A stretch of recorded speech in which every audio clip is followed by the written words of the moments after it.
What is up, everybody? Good morning.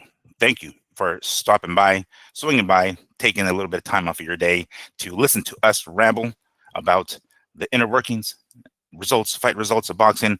This is Miguel Antonio Barragan, aka Fight Fiend Migs, joined as always by my co-host Andrew. Don't get it twisted, Lapachet, and this is the Mad Boxing Show, or Mad Boxing for short. Thank you once more for joining us on this lovely, lovely Sunday morning. We are recording early because I do have some plans later on this evening, so I want to make sure that we get the show crack-a-lackin' for you guys, and the fights that happened last night. So the action and the information is still pretty fresh in our brains. So we figured let's go ahead and get the show rocking early on a Sunday morning, and it is the weekend of Formula One Grand Prix here in Las Vegas, and it has been quite the damn traffic down in the strip. I did go down there briefly, as I mentioned, if you guys remember earlier, today's Sunday, so last week, that I was invited to a media workout. I posted some of the shorts on our YouTube channel, so make sure to check those out, please. I'm still in the process of editing some of the videos, and we're going to continue to post those. But while I was down there, which was sort of around close to the strip, just getting out of there, it's like, holy hell, I had to cross the strip, or the 15, we call the 15 freeway. And dang it, man, holy hell, was a lot of freaking people there. On top of that, there was rain, a lot of rain this weekend. So the Formula One certainly brought it. The Grand Prix was, I think, last night. So it was quite the weekend here in Las Vegas, in addition to the weather and the traffic, of course. But it is nice and sunny today. It seems as though we got, the rain out of the way. It is now going to be a nice, cool/chilly rest of November, leading into Thanksgiving. But holy hell, do we have some thanks to be giving from last night's fights? We're going to be talking about the results of the important ones, of course. Some criticisms that I had to jot down. The action, the card itself, we can kind of overview and talk about, of course, in addition to some other stuff that happened during the week, specifically Anthony Joshua, Jake Paul press conference. I was a little skeptical that they were even going to be able to squeeze one in before the fight, because we are within a month of it, but they were able to do it. So props to them. But we're going to be talking about that, of course, and any other information there, any other fillers that kind of pop in between. But those are the primary stories that we're going to be talking about. But before we get into all of those, because we got plenty to say about that, Andrew, how you doing, dude? How was your Sunday morning going? Very good. The Sunday before the real holiday seasons kick in, huh? Mm-hmm. Right? Thanksgiving. Yes, we're going to be giving thanks to Turkey for bringing these exciting cards. Another exciting card last night. But I think we can't forget about Anthony Joshua, bro. We're going to have to, some of us who have wanted to see the Jake Paul story come to an end, see him get humbled a little. Wasn't humbled enough by Fury, bro. Need him humbled a little bit more. That face-off, man. That was an early gift to us. That now you see what it's like to look at a real athlete, Paul. Huh? Looks scary, huh? Did you see it, Miguel?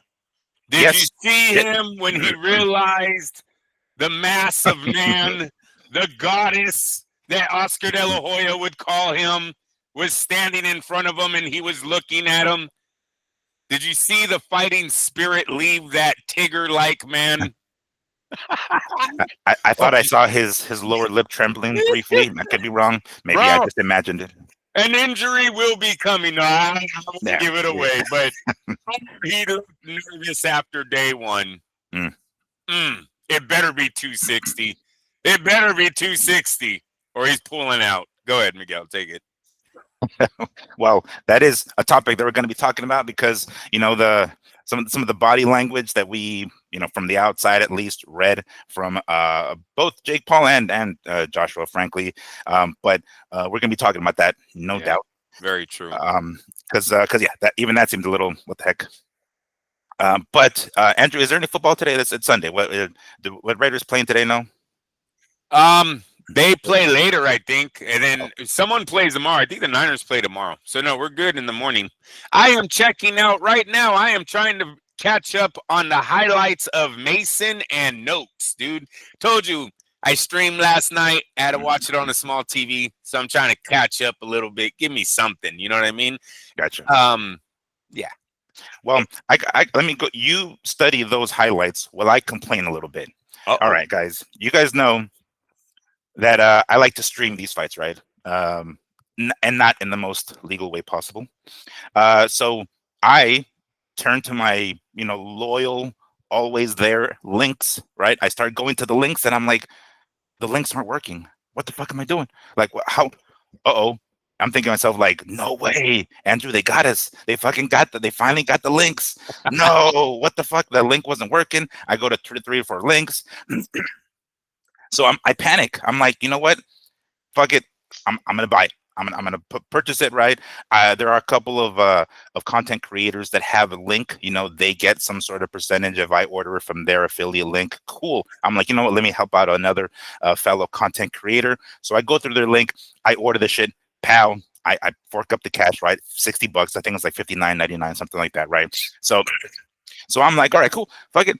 This is what I got to do. This is what I got to do. No big. It's gonna be a good card, and I have no problem forking up the cash for that kind of stuff, even though I definitely did not intend to. Well, you're probably thinking, well, what happened, Max? Were you watching the shit? Yeah, I was watching that shit. I left my computer on, my laptop, of course, and then magically the link started working. Now you're probably asking yourself, like, what happened? What happened, Migs? What could it be possibly? Well, apparently I got the start time wrong. I thought it was supposed to start at 11 a.m. because I could have sworn I read that it was going to be 11. No, it's going to start at noon. So I could have just waited a little longer, and the link would have fucking worked, and I would have been totally fine watching it on these links because the links only work in live. They're not, repeated every so often. They are, but by and large, if the event is live, the links will work. Well, that was my bad. I panicked a little bit and I jumped the gun. I could have just waited a little bit longer. And I forked up the cash without really needed it. But it's okay because I was okay with providing, the funds. It was no big deal. The card was entertaining, so I'm not too pissed until this morning. What do I see on the Ring Magazine YouTube channel? Andrew, I'm sure you already know this.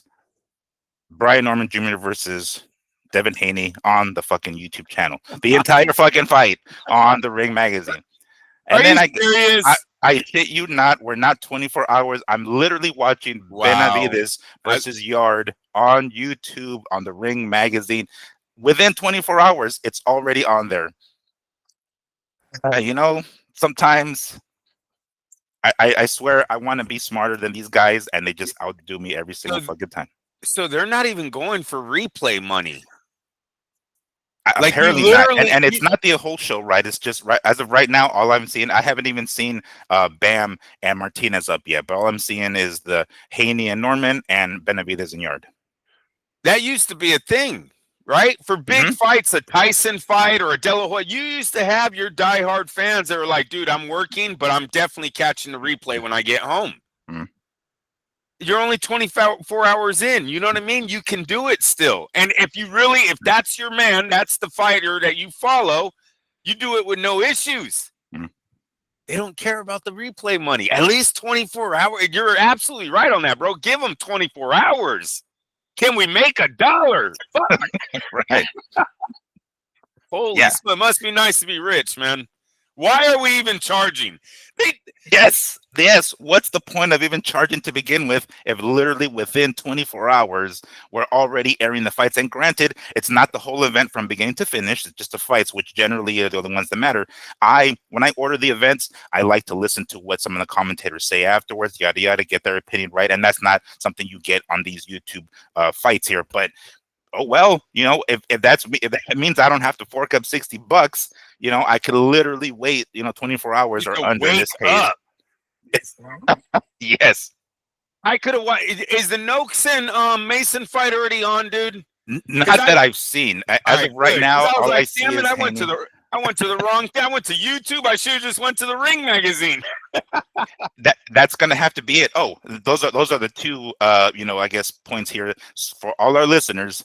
If your links aren't working, maybe you have the start time wrong. Just an FYI, double check the start time before you panic like I did and just fork up the cash for the pay-per-view. Number one. Number two, yes, check the Ring Magazine YouTube channel within 24 hours. Sometimes the fights are there. I've seen it within 48 hours sometimes, so you might have to wait a little bit longer there. But when I wake up this morning, because I go to sleep with my TV on, yada yada, and YouTube is on, and the algorithm sees the fight stuff that I watch, and then boom, boom, boom, and I see the thumbnail for the video, and it says it, and then I see it's 1 hour and 50 minutes or whatever, and I'm like, what the fuck is this? And yeah, sure enough, it's Haney and Norman. So yeah, that's how my morning started. But yeah, those are my complaints. We can do this, but the Zone, we really can't stream a pay-per-view from 2 different devices still. But I digress. Okay, were you able to check out those Sam Noakes and Abdullah Mason highlights, or what? Yeah, and it's still what I thought it was in the beginning. I give Noakes a little bit of props, but I think a lot of the offense that he was generating was because Mason just wasn't fearing the power, walking him down, basically. You know what I mean? So no, it was an excellent fight, but yeah, I was streaming that one. And then my brother called in between fights, and I flew over to his house across town to go watch the rest of the card on a nice, what did you say, Evs? 85 inch. Oh, it's a big one. Yeah, big TV. Yeah. Yeah, big TV. I was like, Jesus, it's a big guy. So it was good.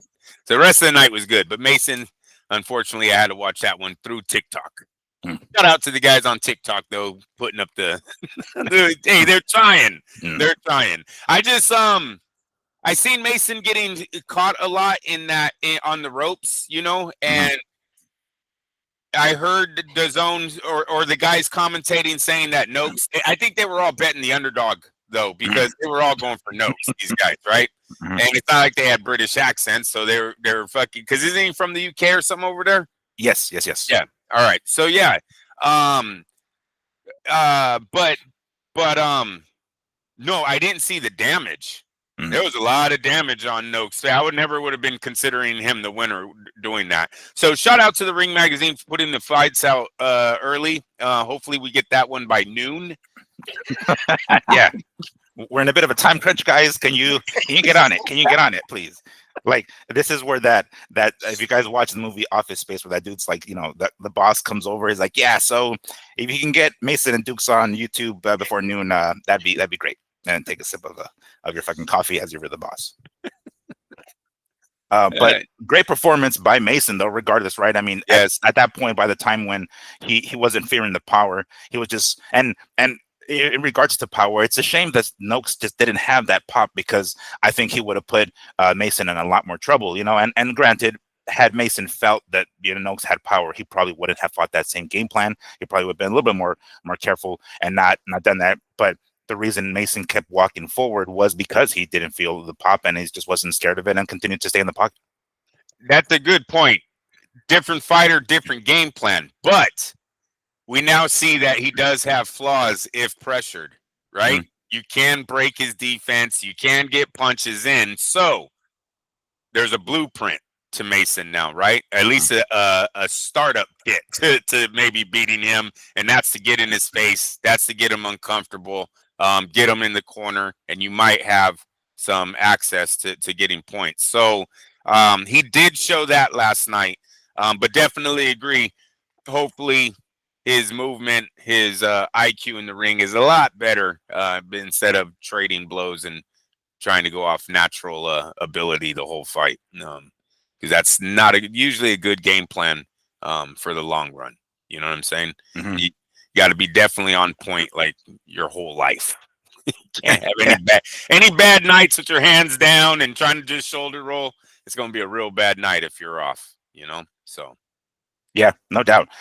It was I think the most even fight, really. Forget the odds. Like, it just seemed like it was the most even fight.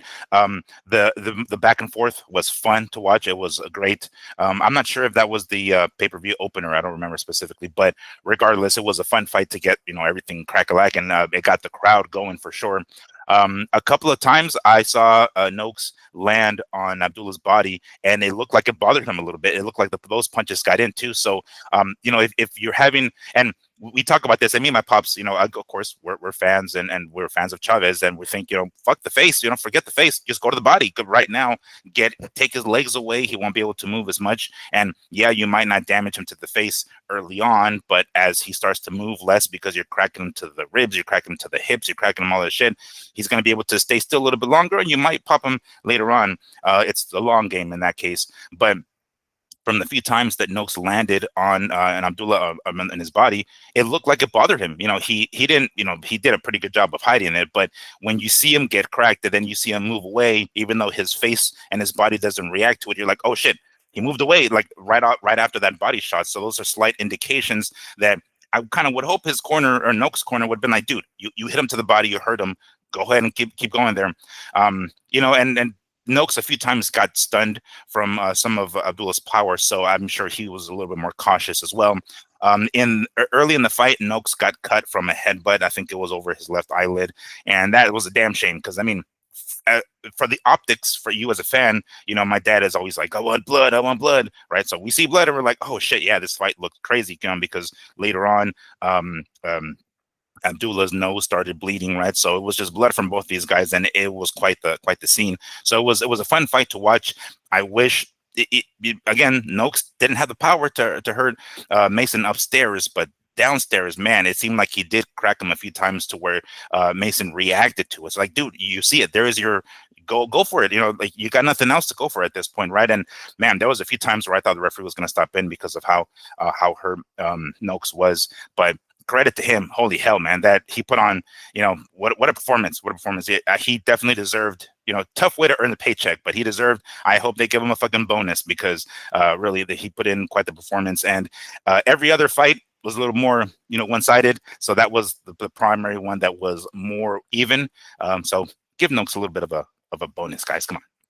Yeah, no doubt. I thought that fight and the Norman and Haney were the two fights of the night. They go up for runner-ups.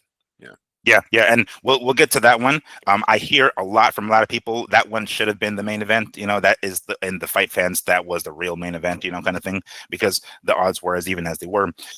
So what's next for Abdullah? I recently I sent Andrew this screenshot here that we're gonna be what is it, later on 2026, Raymond Murataya is going to be defending his IBF belt, if I'm not mistaken, and that will be something. I don't know if it will be too early for Mason to go against somebody like Murataya, because he's got to, first off, before anything, Murataya's got himself.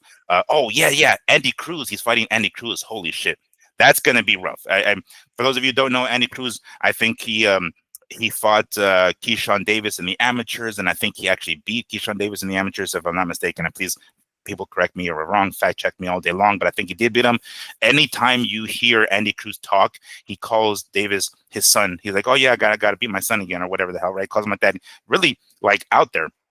So Davis has since moved up to 140, mind you, but Andy Cruz is still at 135, and he's going to be fighting Murataya. And if I'm not mistaken, this one's coming in January 2026. Might even be here in Las Vegas at the Fontainebleau, if that rings a bell. But that's so far what I'm hearing, right?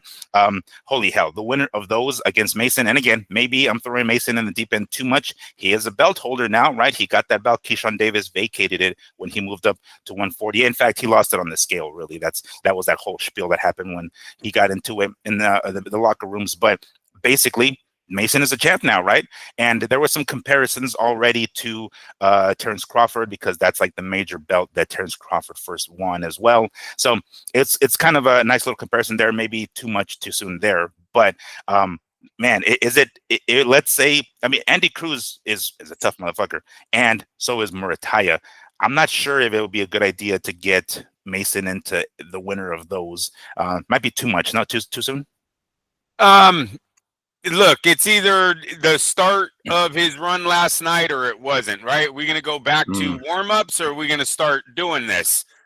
Now, if I'm Abdullah Mason's team, if I'm Turki Ali Sheikh, the name that I'm looking at would be William Cepeda. It's a great Oh, test. damn. It's Yeah. an excellent test for him. It's an excellent opportunity for Cepeda because we've seen the holes in Mason's defense, right? So it's a good matchup style wise for what I think should be on that May 2nd pay-per-view card coming up later. But Oh, yeah, it would be a great undercard fight for that one. Yeah, and a real jump start because you are right. Murataya and Mason really got lucky in this division, man. This division really cleared out for these two. I mean, they were ranked third and fourth, and now all of a sudden they're first and second and looking miles ahead of everyone else. You know what I'm saying? Except Cepeda. Cepeda's the only one sitting there like, we really don't know who he is, right? He had a hell of a fight that he went up against Shakur, and Shakur might be generational talent. So they can't really put a gauge on Cepeda, right? We don't know who he is yet. He might come back and be the man of this division. So excellent matchup there. I think both it matches up where the fighters are in their career, and it's a great opportunity for Turkey to put on a excellent fight for that May 2nd card with the backing of a Cepeda to go on with the main event with we'll bring it up later. Go ahead. Right, yeah, and I could, because we know Turkey Al Sheikh listens to our show, right? So Turkey, if you're listening, and I'm sure you are, I know you can just he's in fact he's on right now in the live chat. No, I'm kidding. But Oscar and Gomez, they should be all over this fight. It's a big opportunity for Cepeda because of the way he looked. This is one of those we want to get him while he's still green moments for De La Hoya, right? Yeah. That's not a bad idea. And killer co-main event, and great first title defense. I mean, again, this is just looking ahead. If Abdullah Mason, if the fight happens, if Abdullah wins, of course, what a notch, what a feather in his record. It's like, oh yeah, what a feather in his head, I should say. Like, yeah, my first title defense was against a very tough Cepeda. So yeah, that's a good point actually. It's either the start of Abdullah's really run, or it isn't. Are we gonna go back to and I kind of Abdullah, if I'm not mistaken, was a top rank guy, or is a top rank guy still, because he's still there. Top rank's still a thing, even though they're not really airing too many other fights. But oh, you know what? I think the Zone, and this is just a side note, I think the Zone announced Navarrete's next fight too, who is also a top rank guy. So we're seeing the top rank guys kind of spread out. If top rank doesn't at least have some sort of platform for them. Bob Arum, what's up? Correction. Abdullah won the WBO title last night. Yeah. He won the vacant belt, because it was the one that Keyshawn lost on the scale. But yes. Oh, okay. All right. So it'll be his first title defense if he does fight somebody like Cepeda. But yeah, man, fun fight, super entertaining. I'm down for something like that, and I certainly hope that we can see a lot more of Abdullah Mason, because he put on a performance too. He said, "Fuck it, I'm gonna stand in the pocket and throw," and took some shots. But man, he proved himself quite a bit. Whether he's ready for those other guys, the other champions, I'm not entirely sure, but it would be fun to watch, to see where this goes from here. All right, so. That sends us to Bam Rodriguez and Fernando Puma Martinez. Martinez is 34 years old. Even though he's undefeated, or was undefeated up until last night, someone's Oga had to go, and that seems to be the case with the co-main event as well. But I thought, well, we saw Fernando Martinez, and I seen some of his previous fights, and I was like, damn, this guy's pretty tough. It would be something to put him up in there against Bam Rodriguez, and man, Bam made it look easy. He really made it look so easy, and it's kind of, I don't know, it's almost a shame that he's in this particular weight class, which isn't necessarily a money making weight class, at least not right now. That his main money maker might unfortunately have to be at 122, and with Inoue, it's quite the jump. If I'm not mistaken, I think there's still one more belt out there for Bam to collect and become the undisputed champ at super flyweight. And I felt for Martinez. To some degree, I kind of I kind of saw his tactics, his antics on the press conferences and in the weigh-ins as like him kind of enjoying his 15 minutes. It's like, damn, I'm 34. This young cat is gonna come and whoop my ass, but at least I'm gonna soak this all up. This might be my only, like, no, it's not a co-main event, but pay-per-view card. And he goes in here and he puts on whatever performance he possibly can. But those antics and everything that led up to it, I think he was just soaking up. He knew he wasn't gonna fucking win, but he's like, fuck it, I'm gonna go here and take the ass whooping and get my payday. And that's not to say that he just went in there to lie down with them, but he was in there with a far, far superior Bam Rodriguez. And the cliche is always there. There are levels to this thing, and Bam was just on a completely other level. Unfortunately, Puma just looked lost in there. Like, I don't think he had an answer for him. And I was actually pretty surprised that Bam was able to finish him, or the way he did, because he was chopping him down, and then that last left, that was it. I was like, oh shit, when he fell, we're like, that's it, he's done.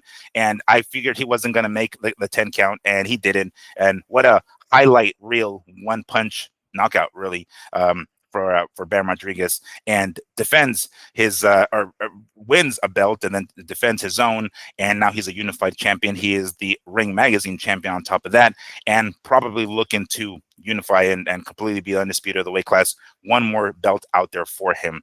Andrew, you watched the fights. What did you think of Bam Rodriguez's performance and where he goes from here? He's pound for pound worthy. It's just a matter of where you start putting this young man, right? All of his fights, his opponents, he's passed all the tests with flying colors. Stops most of his guys, drops most of his guys. Like, there's not enough to say about Rodriguez, only about his size. That's the only knock. When you move up to the next division, the bantamweight division, at least he has 3 undefeated, or I think 2 undefeated Japanese fighters and 1 guy that has 1 defeat. Maybe it's time for them to start shopping over in Japan to see how big those fights are over there, because I don't know if he needs that other belt, right? Okay. It's time to try to cross him over into either you're going to gain weight and let's see how high we can push the limit, make money. We got 3 guys in Japan that he could possibly go over there and face. Maybe spend a year in Japan. Hey, take the whole family to Japan. Just don't start dressing your kids like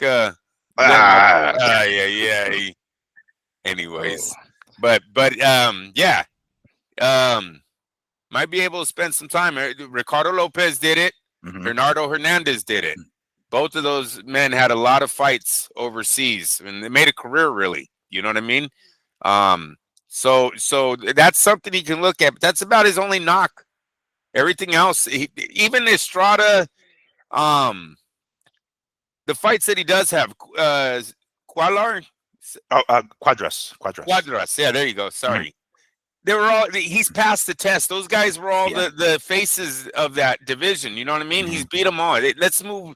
I say it's time for him to move up and start pushing the limits. Let's get some muscle mass.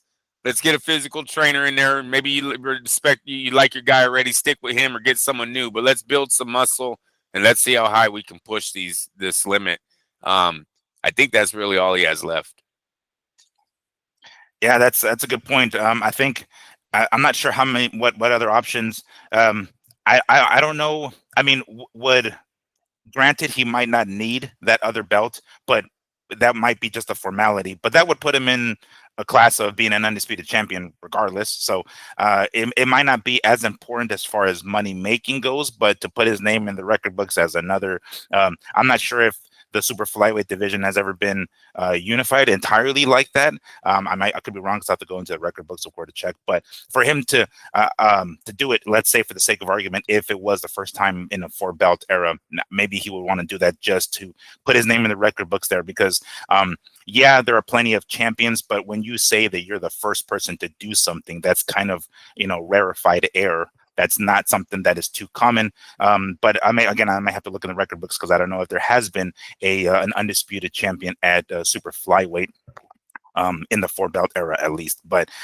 yeah, that's kind of really, as you mentioned, the only real knock that and this is it's just pretty common actually when for the smaller guys that there isn't that kind of um, publicity. There's not that kind of fanfare here in the U.S. Over there in Japan, similar story. Those guys, you'll watch a whole card of like smaller guys in there, and they'll throw Yes. down, and it's fun as hell to watch. And that's kind of really the only real option as far as like people, even at bantamweight, frankly. But we know the moneymaker, in a way, whether or not he's going to do that, that's kind of pushing it because that's again testing out how much muscle I can stack into this small frame and how functional it'll be against somebody like that. But that's kind of really his only real option is just moving up at this point. Yes, he can go after that other belt. He doesn't necessarily need it, but if he wants to be, the undisputed champion officially, if there has been, there hasn't been, I should say, maybe he can be the first, and that is something to want to strive for. But the money makers, they're a little bit higher. Yeah, definitely. If he could go 2 divisions, would probably be make him a legend. He'd need to go 1 more division, try to clear it out. Undisputed, unified, doesn't matter. I think his pound for pound ranking speaks on its own. His star power at that moment would speak on his own. To go into another division, he just got to start climbing. He's got to start climbing. You got to pull the Manny show. It's time to see how good the skills really are. You know what I mean? Mm-hmm. And no knock, not like they're not good where they're at. Right. You're legend where we're at already. Now we graduate and see where we could do 1 step higher. You know what I mean? Mm-hmm. And congratulations on the prince that was born over this. Oh yes, too. That's right. Yes, congratulations, Bam Rodriguez. Man, they said, what's her name? I always forget her name, but one of the commentators mentioned the boy's name, and I forgot right offhand what was the boy's name. But I was going to say congratulations to Bam Rodriguez, not only in the victory that Trejo was her name. I forget her first name, but Trejo was interviewing him in the ring, and Claudia. Claudia. Thank you, Claudia Trejo was asking, and Bam was like, I can cry right now. This is kind of like it's like overabundance, so overflow. Really, it's on top of the fact that he just brought in his first child, and then I think it was his first child at least, and then winning this fight here on a pay-per-view card. That's a kind of a big deal. So it's like, man, what double. I mean, I bet you the dude's over the moon right now. So let him enjoy his time, rest, enjoy the new year and the holidays, of course, and then he'll be back in 2026 and see what's in store for Bam. All right, that brings us to what many of us call the real main event. But man, I'm not even sure where to start with this here. But Devin Haney defeated Brian Norman Jr. for the WBO welterweight title, and it was, I believe, Norman's second defense of the belt, and he did so in a fashion that a lot of people, including myself, are kind of criticizing. Before I say this, I want to preface this by saying I'm not a Devin Haney hater. I'm not. Trust me, I've gone for him, rooted for him many times. Even when he fought Ryan Garcia, for crying out loud, it's like, dude, just knock this motherfucker's clock off, please do it. So it's not like I'm hating on Haney. The only reason I'm criticizing him as harsh as I am is because I am a fan of his, and it's like we want to see these kinds of things. Regardless, he won. He got himself a belt in a third weight class, 135, 140, 147 now. So he's officially a 3 weight class champion. And he beat the guy who is considered the most dangerous welterweight champion in the weight class right now. So he did so by playing it smart and playing it safe, really. The criticism that I have is I think he could have finished Brian Norman Jr. Maybe he did try in that second round after he dropped him, and then realized that he couldn't, and then he said, "Okay, let me go ahead and just box him from here and play it smart, and then win." Right? It looked like Brian Norman was lost after that second round. After he gets cracked, after he gets dropped, it looks as though whatever game plan he had goes out the window. Some of the instructions that I'm hearing in the corner, I'm like, what? I don't know. It just seemed as though Brian was very lost, right?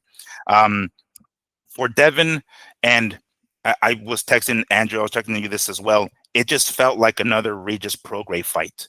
He drops him early, and then takes the foot off the gas, and then coasts. You know, I think he could have finished pro grade.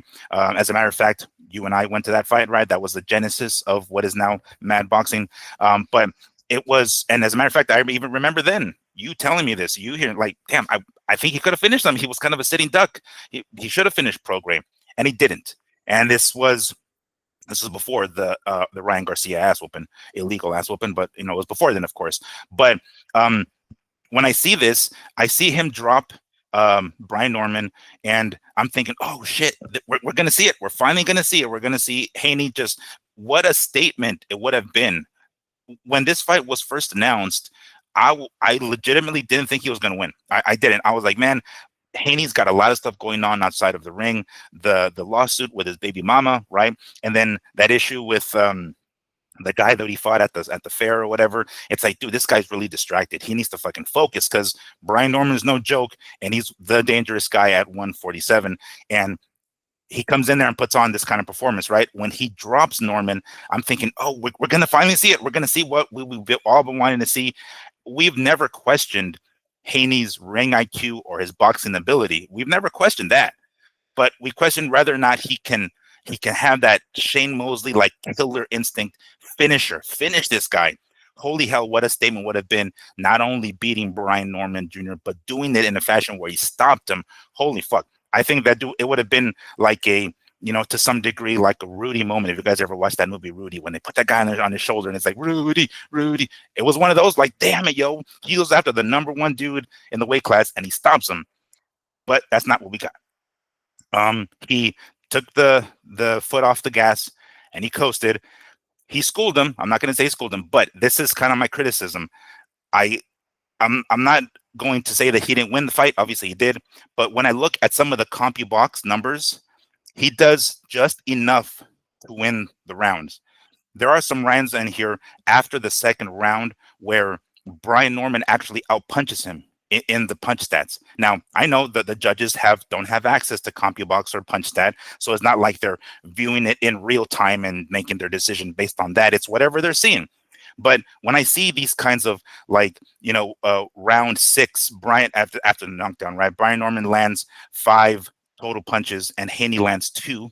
I don't have the scorecard in front of me right now, but I don't know who wins that round. But we see this, and it's like, damn it, Haney, you're doing just enough to win. You're doing just a little bit over. You can totally do a lot more and make it even more lopsided, but he doesn't. He plays it safe. I get it.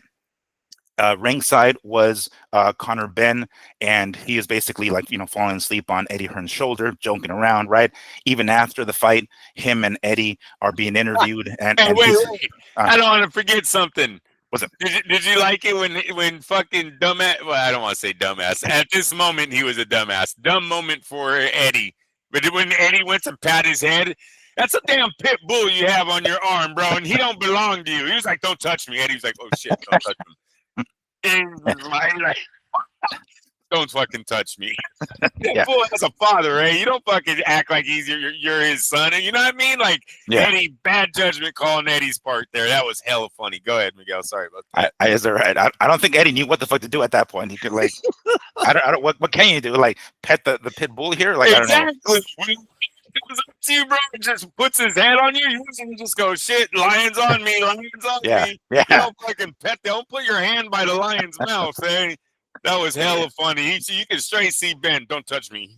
Yeah, petting my fucking hand. Maybe it's a Gervonta thing. He's just a short guy. He's like, don't be petting a short man. You're gonna be petting a short man, yo. That's not the kind of shit you do, buddy. Eddie should have been like, I got just kind of warm. Fucking, I got this pit bull over here. But even Connor Ben, and during the after the fight, he was him and Eddie was like, this is not. We're not going to be calling this guy out with putting performances on like that. And Connor himself saying, I'm not going to give these people this. This is people want to see. I'm not going to give and they named a few other people, Raleigh Romero, of course, and he's like, yeah, he can get it. Raleigh can get it. Fuck yeah, I'm down with that. But Devin, I'm not going to give these people this stuff. So that's of course if Connor even returns to welterweight. But that's the criticism, that it's just we've never doubted whether or not he can box. I mean, he beat Lomachenko, for crying out loud, even though that was highly debated. But the bottom line is, in the record books, he's got a victory over Lomachenko. So that's not in doubt. It's whether or not he's got that Shane Mosley killer, like pow, like you got the fucking trouble, you finish this motherfucker. He was playing with his food, as I hear the phrase saying too frequently. Maybe he just thought, I'm throwing everything at him. He's not going down again. I might as well just, win a decision and do just enough. That's primarily the criticism. We kind of find ourselves in a similar position as we were back in May of this year, where Rolly Romero and Ryan Garcia were on the card, right, and then him, Devin Haney, and Ramirez. And should Haney win and should Ryan win, they were gonna go on and face one another. Well, Devin just got himself a WBO belt. Ryan has Mario Barrios for the WBC belt coming up soon. I think it was January or something like that is what last I heard. We might find ourselves in the same spot. Maybe we might get Ryan Garcia, the WBC champion for the first fucking time, an actual champion, and WBO champ Devin Haney unifying the belts later on in 2026. Again, Devin Haney did his part. He won, and now it's up to Ryan Garcia if that's even the fight that Devin Haney wants. But he's kind of at the top of the mountain right now at 147, and he gets his pick of the litter, so to speak. But I just wish we would have gotten that. Man, what a statement it would have been if Devin would have not just stepped in the ring with the dangerous Brian Norman, the most dangerous welterweight right now, and then finish him. Holy fuck, that would have been something. But he didn't do that. So, regardless, he's got himself a belt in the third weight class, and that's something to celebrate. Unfortunately, I want to say I think Brian Norman Jr. His birthday was either that night or the night before or real soon. So unfortunately for him, doesn't get himself a birthday gift. But damn it, that irks me. When I look at the CompuBox and I see how few more punches Devin landed, and one of the scorecards was 114-113, which, if I'm not mistaken, was because of the knockdown. If that knockdown wasn't there, it would have been a draw. You know what? I would have been fine with that. Because he barely does enough, and it's almost a damn it, Haney, that's what the fuck you get for just coasting like that. One judge gave it a fucking draw, bro. Like, bro, what the hell? But anyway, Andrew, what did you see? Please tell me I'm wrong. Please tell me I'm being a hater. Please tell me I'm being, harshly criticizing too much, because I don't know. I'm getting tired of this exact Haney repeat story. All right. First thing I want to say is I want to tell all the fans, we do not get paid by Matchroom. So that rant that he no, I'm just kidding. I'm just fucking with you. he does not represent the feelings of Mad Boxing. No. Look, dude. Oh, thank you, man. I was all right with the fight. I thought he was doing a great job of boxing. Granted, we all want to see Abdullah Mason style, right? You want to do the shoulder roll, good, but stay in the pocket and fight it out, right? Mm-hmm. But what I thought Haney was doing was a great example of what boxing is supposed to look like when you have a aggressive fighter coming at you. Half steps, pivots, counters, stay behind the jab. They were putting a little bit too much on the jab. I thought the jab was going back to his hip way too much. They were acting like it was a thing of beauty. I was like, isn't that a major flaw when you don't bring it back to your face for defense? But whatever, what do I know? Okay, it's a thing of beauty. But he was staying heavy behind the jab on Norman, who was a lot smaller. You could see it. You could see his arms were smaller. His size-wise. Yes, really? He is smaller than Devin Haney. I think if you look at the arm length, Devin would have had him by a few inches, because that's what it seemed like in the ring. Mm. I was more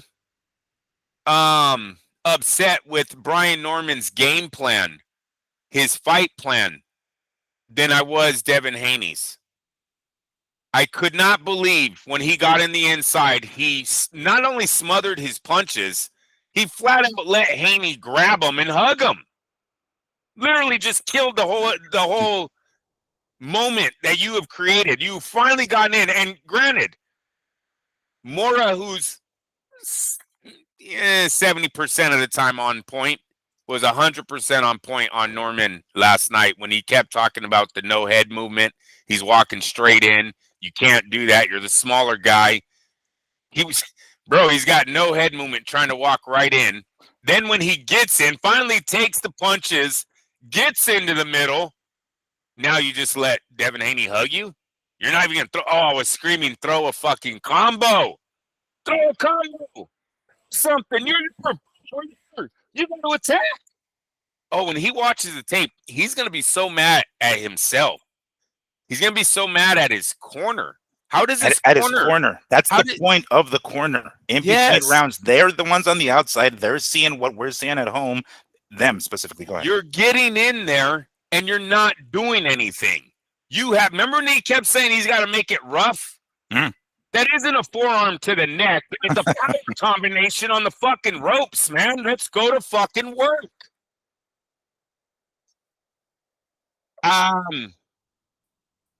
The Eddie Hearn call out to me was weak. That's a Boots Ennis being played all over again. Now look,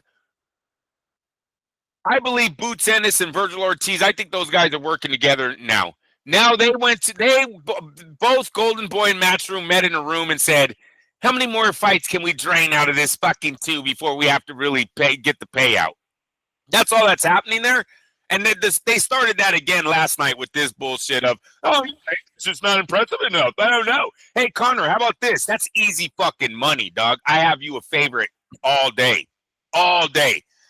That style that Devin Haney has will not beat Conor Benn.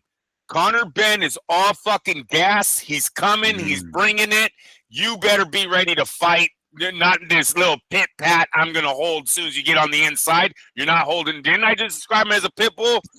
You ain't holding that pit bull, dude. What he did to Eubank last week was really impressive. Now, I know Eubank was drained, but Conor looks strong. And when Conor's on point, he brings it. He brings that fire, man.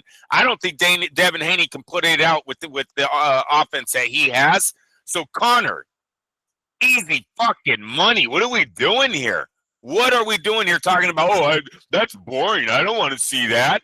What's boring about it? Him going to the ropes and praying that you smother your punches and he can hug you? That's not boring. That's easy fucking money. I don't even know what will make that fight peak. Right now, Conor Benn is can I say the face of the UK with the Eubank victory? Or at least one of them, correct?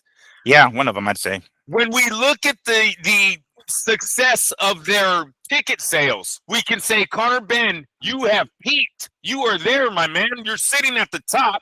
Devin Haney absolutely had a rise last night in his market and his confidence, right? Mm-hmm. Devin today woke up and finally didn't get to see the internet calling him a bitch and calling him this and that. He's got a victory. Anything Eddie Hearn says sounded a little to me like haters. Listen, I thought Haney wins rounds 1 through 7 easy. He's leading this fight. In the 7th round, I thought Norman switched up his game plan. You remember when they said he started throwing the 2-1 instead of the 1-2? Yeah. That was absolutely working. He switched up his combo, and for 3 rounds, he has Devin Haney not knowing what punch is coming first, and he's getting trapped. In rounds 11 and 12, I thought Haney brought it back. I thought Haney wins those 2 rounds, and I'm like, well, dude, when he wins these last 2 rounds, it's absolutely like the Mason fight. It was kind of the same story. Early, Mason looks like he's on fire. He's on point. He's landing everything. He's in the pocket. It's a thing of beauty. Then they kind of get tired in the middle rounds, and the opponent makes a little comeback. Then in the final 2 rounds, they close the deal, separate themselves from the weak. That's what I thought happened in this fight. I was absolutely okay with Haney's performance. I will say, you want to say that a lot of people don't like it, that's fine. They will pay to watch it. They will pay to watch him lose. The Ryan Garcia thing hit a real snag this week. Ryan Garcia yesterday announced that he is leaving, or actually, who's his trainer? What's his trainer's name? Texas. Derek James. Derek James. Thank you. I couldn't remember for a fucking life of me, Miguel. Derek fucking James announced yesterday he is no longer working with Ryan Garcia.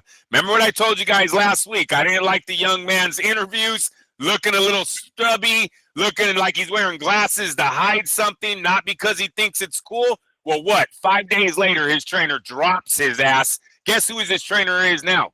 His daddy. His daddy. Are you fucking kidding me? Hey, MADBox, about to say Fight Net. MADBoxing. Shout out to Lee. MADBoxing. Mario Barrios just turned into my favorite that night. I'm sorry. Mario Barrios by fucking knockout, too. We're going to go all the way. This is going to be my final one. Okay. You know, is it 26 or in 25? When are they doing this fight? 26, huh? Yeah, 26. Yeah, January. Damn it! I was gonna make it my banger for the end of the year. We had a great year, bro. We had a great year. I wanted to see if this one was sneaking in, but all right, it'll be 26. But no, Mario Barrios by knockout. You know, his dad. You know what this training camp turned into?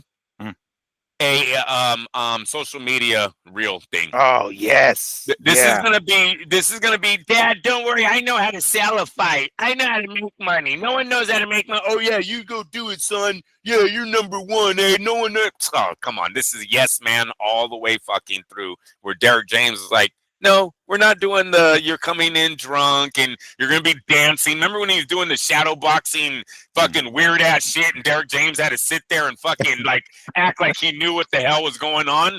Oh, that's all coming back. It's all coming back. Fivefold and like fivefold too. Yes. Hopefully the drug test stays clean, but everything else is coming back. You better believe it. And I'm not talking Astagwanda or whatever the fuck that was. Ashwagandha. I'm talking more of the Joseph Parker, baby. I'm more of the Joseph. Yeah. That's what we're going to call it from now on.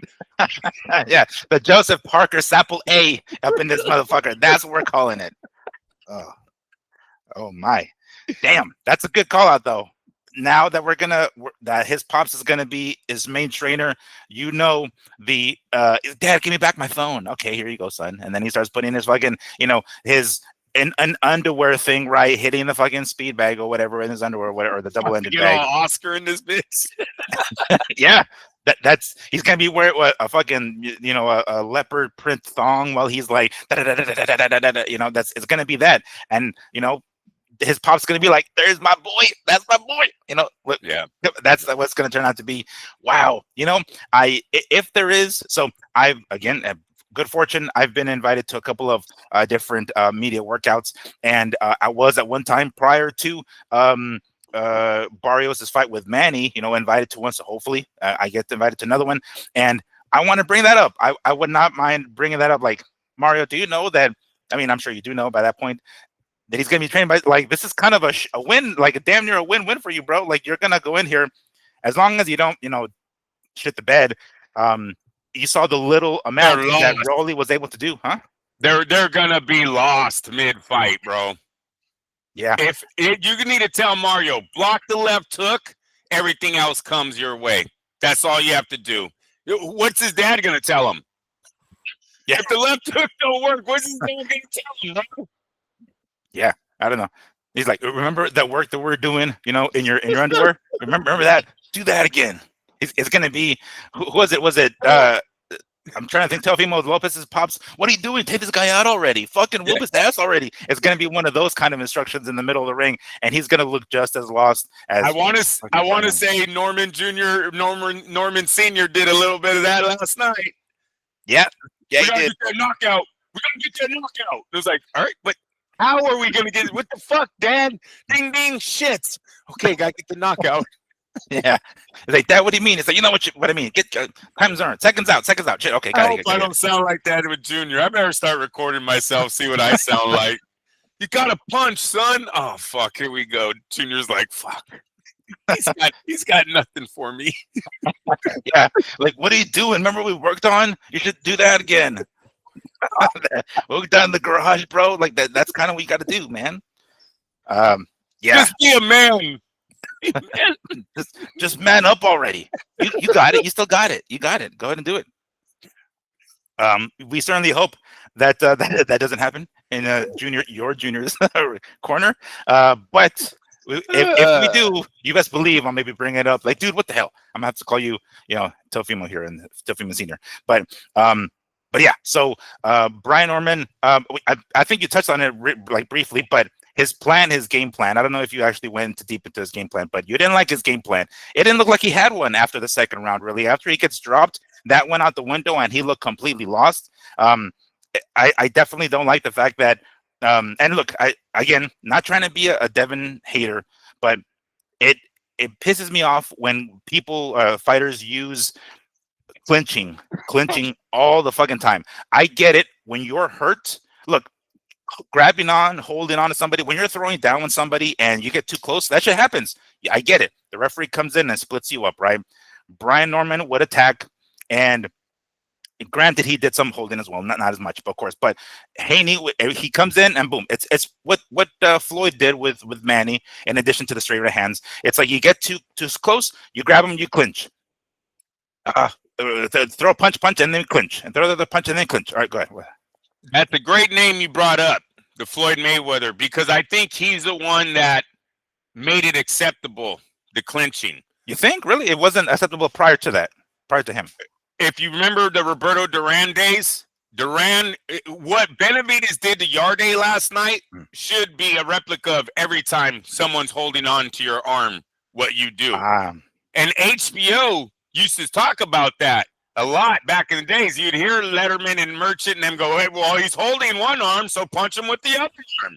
And then you'd hear Foreman or one of them always drop the line of, if they're holding, that's a good thing because they're not hitting you, right? So punch, baby, punch. Let's not blame the clincher. Let's blame the guy that had a free hand and wasn't working that dude. Start throwing that uppercut. If when you're on the inside, fucking hit him right here. Bang, bang, as hard as you can. I swear to God, that man will not hold you as many times if you're throwing inside shots. Floyd had everyone his bitch when he was doing it. Everybody was so happy. I'm making $5 million tonight. Oh my God, Floyd, thank you. Oh, there's an opportunity that I have. And they would hug it with them. They would dance with them. It's pathetic. Nobody hated Floyd. No one went in there with, or you know what? Maybe Madonna did. That's why many thought he won the first fight. Huh? How about that? Everyone else seemed to be a dance partner with Floyd. Happy that they had a retirement check because he fought almost everybody on their fucking way out. Let's not get it twisted here. So fucking, I think he made it acceptable. It's fighters like Benavidez, shout out, we'll talk about you next. Shout out to Benavidez to make it look, that's what clinching on the inside should look like. And for all of you guys that are like, what the fuck was that? Did you see the British commentators lose their fucking mind, bro? No, I had the zone feed, so I didn't get the English. No. I seen it on a viral reel already. Yeah, they're the zones telecast or whatever lose their mind. One guy's like looking at the ring like, what is that? It's like, oh my God, it's your boy holding, bro. It's your boy holding. Let go, punch back, cover up, do something. That was pathetic, but that's how we're gonna beat that. That's how we're gonna beat that. I still blame Norman, and I'm gonna tell you why I thought Norman looked lost. He's a boxer that shouldn't be boxing. You need to get in the inside. You need that Mike Tyson fucking head movement, baby. We need that. Yeah. We need angles. We need fucking pivots. You can't just walk straight in having what I thought was like a 3-inch disadvantage. You can't do it with skilled fighters like Devin Haney, like the Floyd Mayweathers of the world, like the Keyshawn Davises. Who am I, man? Shakur Stevenson. These guys are sharp fucking shooters, man. They don't miss. You can't come in straight forward. When Miguel, the reason why I could say that too is because he had so many opportunities on the inside and doesn't throw a fucking punch. It's not like he tried and Haney just wrapped him up. But dude, like wrestle with you or would just let him. Like, bro, throw. You're there. You're in the zone now. Nah, he's a boxer. That shouldn't be boxing. His dad needs to switch that up in the welterweight division. That stuff works on B-level guys. It works on guys that you're faster than, that you're technically better in. Now you've seen what you look like against the best. Wasn't that? Besides about 3 rounds, maybe 4 rounds, there was big gaps in his offense and defense in the major leagues. Yeah, It really was. We saw the difference, and for a quick second, I almost I thought like, is this too much for Brian Norman? Like it was just the lights. It was like the co-main event. It's like, oh shit, it goes from fighting in Japan to like over here, and a top rank card, and then boom, he's like co-main event. I'm like, fuck, is he freezing? Is it deer in the headlights kind of thing? But again, Devin did it. He did it. It's just and I won't. I won't absolve Brian Norman Jr. of blame of the clinching because he let it happen, right? But that just it rubs me the wrong way so bad when they and everybody and their moms, and I will die on this hill. Everybody and their moms like, oh, you don't know shit about boxing. He's clinching him. He's not supposed to be clinching them. What happens when the referee comes in and splits you up? You're not supposed to be doing that. When you do it all the fucking time and it becomes acceptable, it's not. It's against the rules. You're not supposed to be clinching. Can you imagine if a fucking low blow is acceptable? You're hurt and Trinidad style, just like I am. Like, oh fuck, that's such great ring IQ. Holy fuck, that was so smart of him to fucking crack him in the balls because he was hurt. Like, no, it's not. It's against the rules. You're not supposed to be doing that shit. So I get it. It's inevitable. You kind of can't avoid it, and people do it when they're hurt. I understand when you're hurt. I mean, I imagine Trinidad and William Joppy. William Joppy was flopping all over the goddamn place, grabbing onto Trinidad in that second or third round, whatever it was. But I get it. It's part of it. But man, when it happens this regularly, it just pisses me off from an offensive point of the fighter who's trying to get out of the way. And then grabs him, whenever he gets too close, he's got his back up against the ropes and his opponent gets in and he grabs him. But Brian Norman, you have to learn how to get away with that shit. You have to learn how to get out of it. You have to learn how to punch when you're on the inside. These are the times if he's hard to catch, he's doing angles or whatever, and you have him up against the ropes, you have to crack him right. Those are your shots at getting your offense going. But hey, you know what? Brian Norman, he did what he could. It wasn't the performance that we were thinking. We thought he was gonna. And I know a lot of talk has been. There's a lot of talk about Devin Haney's chin and the left hook. He's gonna get caught, and he was the one that threw the fucking left hook. And it was great. It was great. I just wished he would have just turned that dial up and maybe finish him, because what a statement that would have been. That would have been, man. That would put the fucking whole welterweight division on notice, really. I think he still did. I think Devin Haney right now is probably, when you take away the Garcia fight, because of steroid use, because of coming in overweight and all the things that just surrounded it. Take it away because they did. How about that? Let's start with take it away because they did. He's undefeated. He's beaten Kambosos, Lomachenko, Prograis for the WBC junior welterweight, and then moved up and beats Brian Norman for the WBO welterweight. The kid's legit. Like, he's legit. No doubt. And he's going to get his Ryan Garcia revenge. I just don't think Ryan Garcia will ever be the same. It's never going to be a repeat of that night that they had. I don't know if Ryan beats Mario, but I still think he fights Devin Haney, even if he loses to Mario Barrios, because there's interest there. And it's a fight that needs to happen for Devin's career. I think it'll be a Margarito Cotto 2. Right, where Cotto's like, nope, still doing it because you cheated. He's got to get his receipt. He's got to get his receipt. Yeah, that's right. Yeah, that's not a bad idea. And I guess for now, thinking about what comes next for Devin, it doesn't sound like Conor Benn is interested in the fight, although that would be great if we can get that crack-a-lackin'. As of right now, we have to let Ryan Garcia get the victory. Let's say, for the sake of argument, we're calling it now, right? Ryan probably isn't going to win that fight if that's the game, the training camp that he's going to have with his pops, right? It doesn't look like he's going to be very successful. But let's say Mario comes away with the victory, Mario Barrios, and he ends up retaining his WBC belt. And are we looking at possibly Mario Barrios and Devin Haney down the line? Like, would that be something? I mean, again, I guess it will sort of depend on how Barrios looks against Ryan, but I mean, is it that, or go against? We always forget the other guy's name. Sorry, the IBF champ at welterweight. Because he's kind of out there in the outskirts, kind of obscure. So, but that will be another belt, I suppose, to collect if he's going to go that route and unify the weight class. But if Barrios gets past Ryan in January, that'd be pretty fun, right? I'd be down to watch Mario Barrios and Devin Haney. Is it the Crocker kid?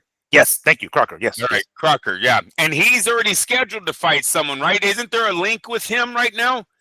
Oh, probably. I I don't know. I think haven't there gotten is. over. I Yeah. think there Okay. is. Who is gonna? It might even be one of the Americans moving up, but we'll look into that later. But it is Crocker, and you are right. He's on the outside looking in right now. Um, yeah, no, Devin Haney is in a very good situation right now. I don't know what was your question. I forgot your question, bro, because Oh, I was thinking of Barrios and Haney. Would that be something to yes, look forward to if Barrios gets past Ryan? yeah, no, Barrios is in an excellent position. I mean, he's got Ryan coming in, and Ryan looks real vulnerable right now, and with Barrios's career already in the pay-per-view with PBC, give him a win over Ryan Garcia, and he's gonna be a headliner for the welterweights if he gets that victory. So he should have waken up today a very happy young man with the news of Derek James announcing. And we woke up with great, a great on a great mood because there's going to be a lot of content for us to talk about, Fuck. Ryan and holy hell, everything leading up to this fight with Mario Barrios. So we anticipate talking about him quite a bit, and his antics are going to be recorded and aired, and it's going to be basically his own little 24/7, essentially, Yeah. on 24/7. Yes. And him waking up at fucking noon, his pops are like coming into his room, turn on the lights, like, get your shorts on, let's go train. And it's like, okay, do the road work at noon, those kind of things. Yeah. Making excuses for every downfall he has. Yeah. I don't want to train right now. Oh, my son, he's such a kidder. All right, I'll give him a half an hour more. Like, I'm telling you, man, it's not going to be a good look. It's like, Dad, I'm playing Fortnite. Come on, give me a fucking second. Jeez.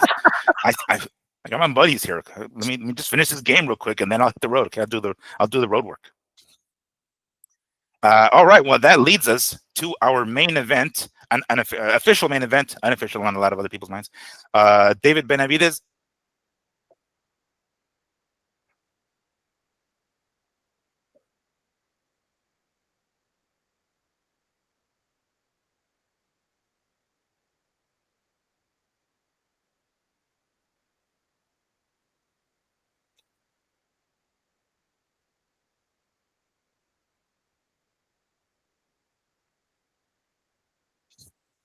Oh, I'm back. Oh, thank God. All right. I was Yeah. like, I'm not turning it off. I was like, No, come on, this is a great show, bro.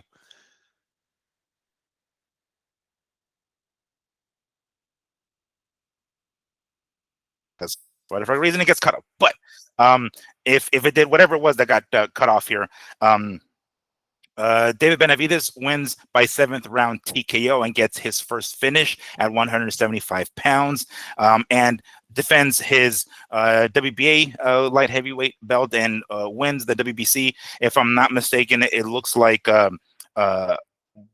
Bivol gave up the belt or something like that, and some weird circumstance of Bivol giving up the WBC belt, and therefore David Benavidez got it.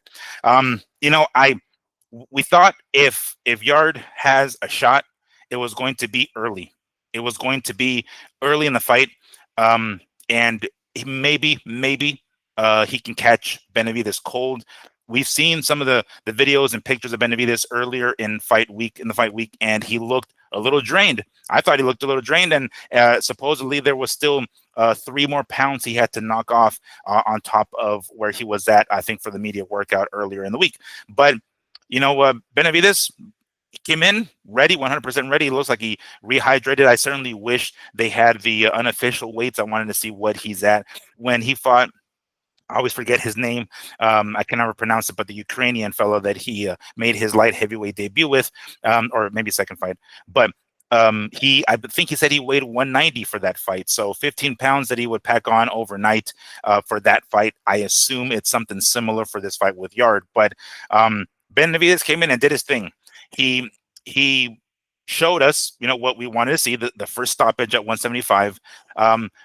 We have I guess we were skeptical of his power at 175, and even here, to be honest, he didn't take him out early. He took him out once Yard started to lose gas, because that's kind of the knock on Yard, is that he doesn't go the full 12, he gets tired, and sure enough, it happened here. And it was also to David's credit because David was putting the pressure on him and moving Yard back, and that is tiring as well. So he probably got him tired a lot earlier than he probably would have on his own.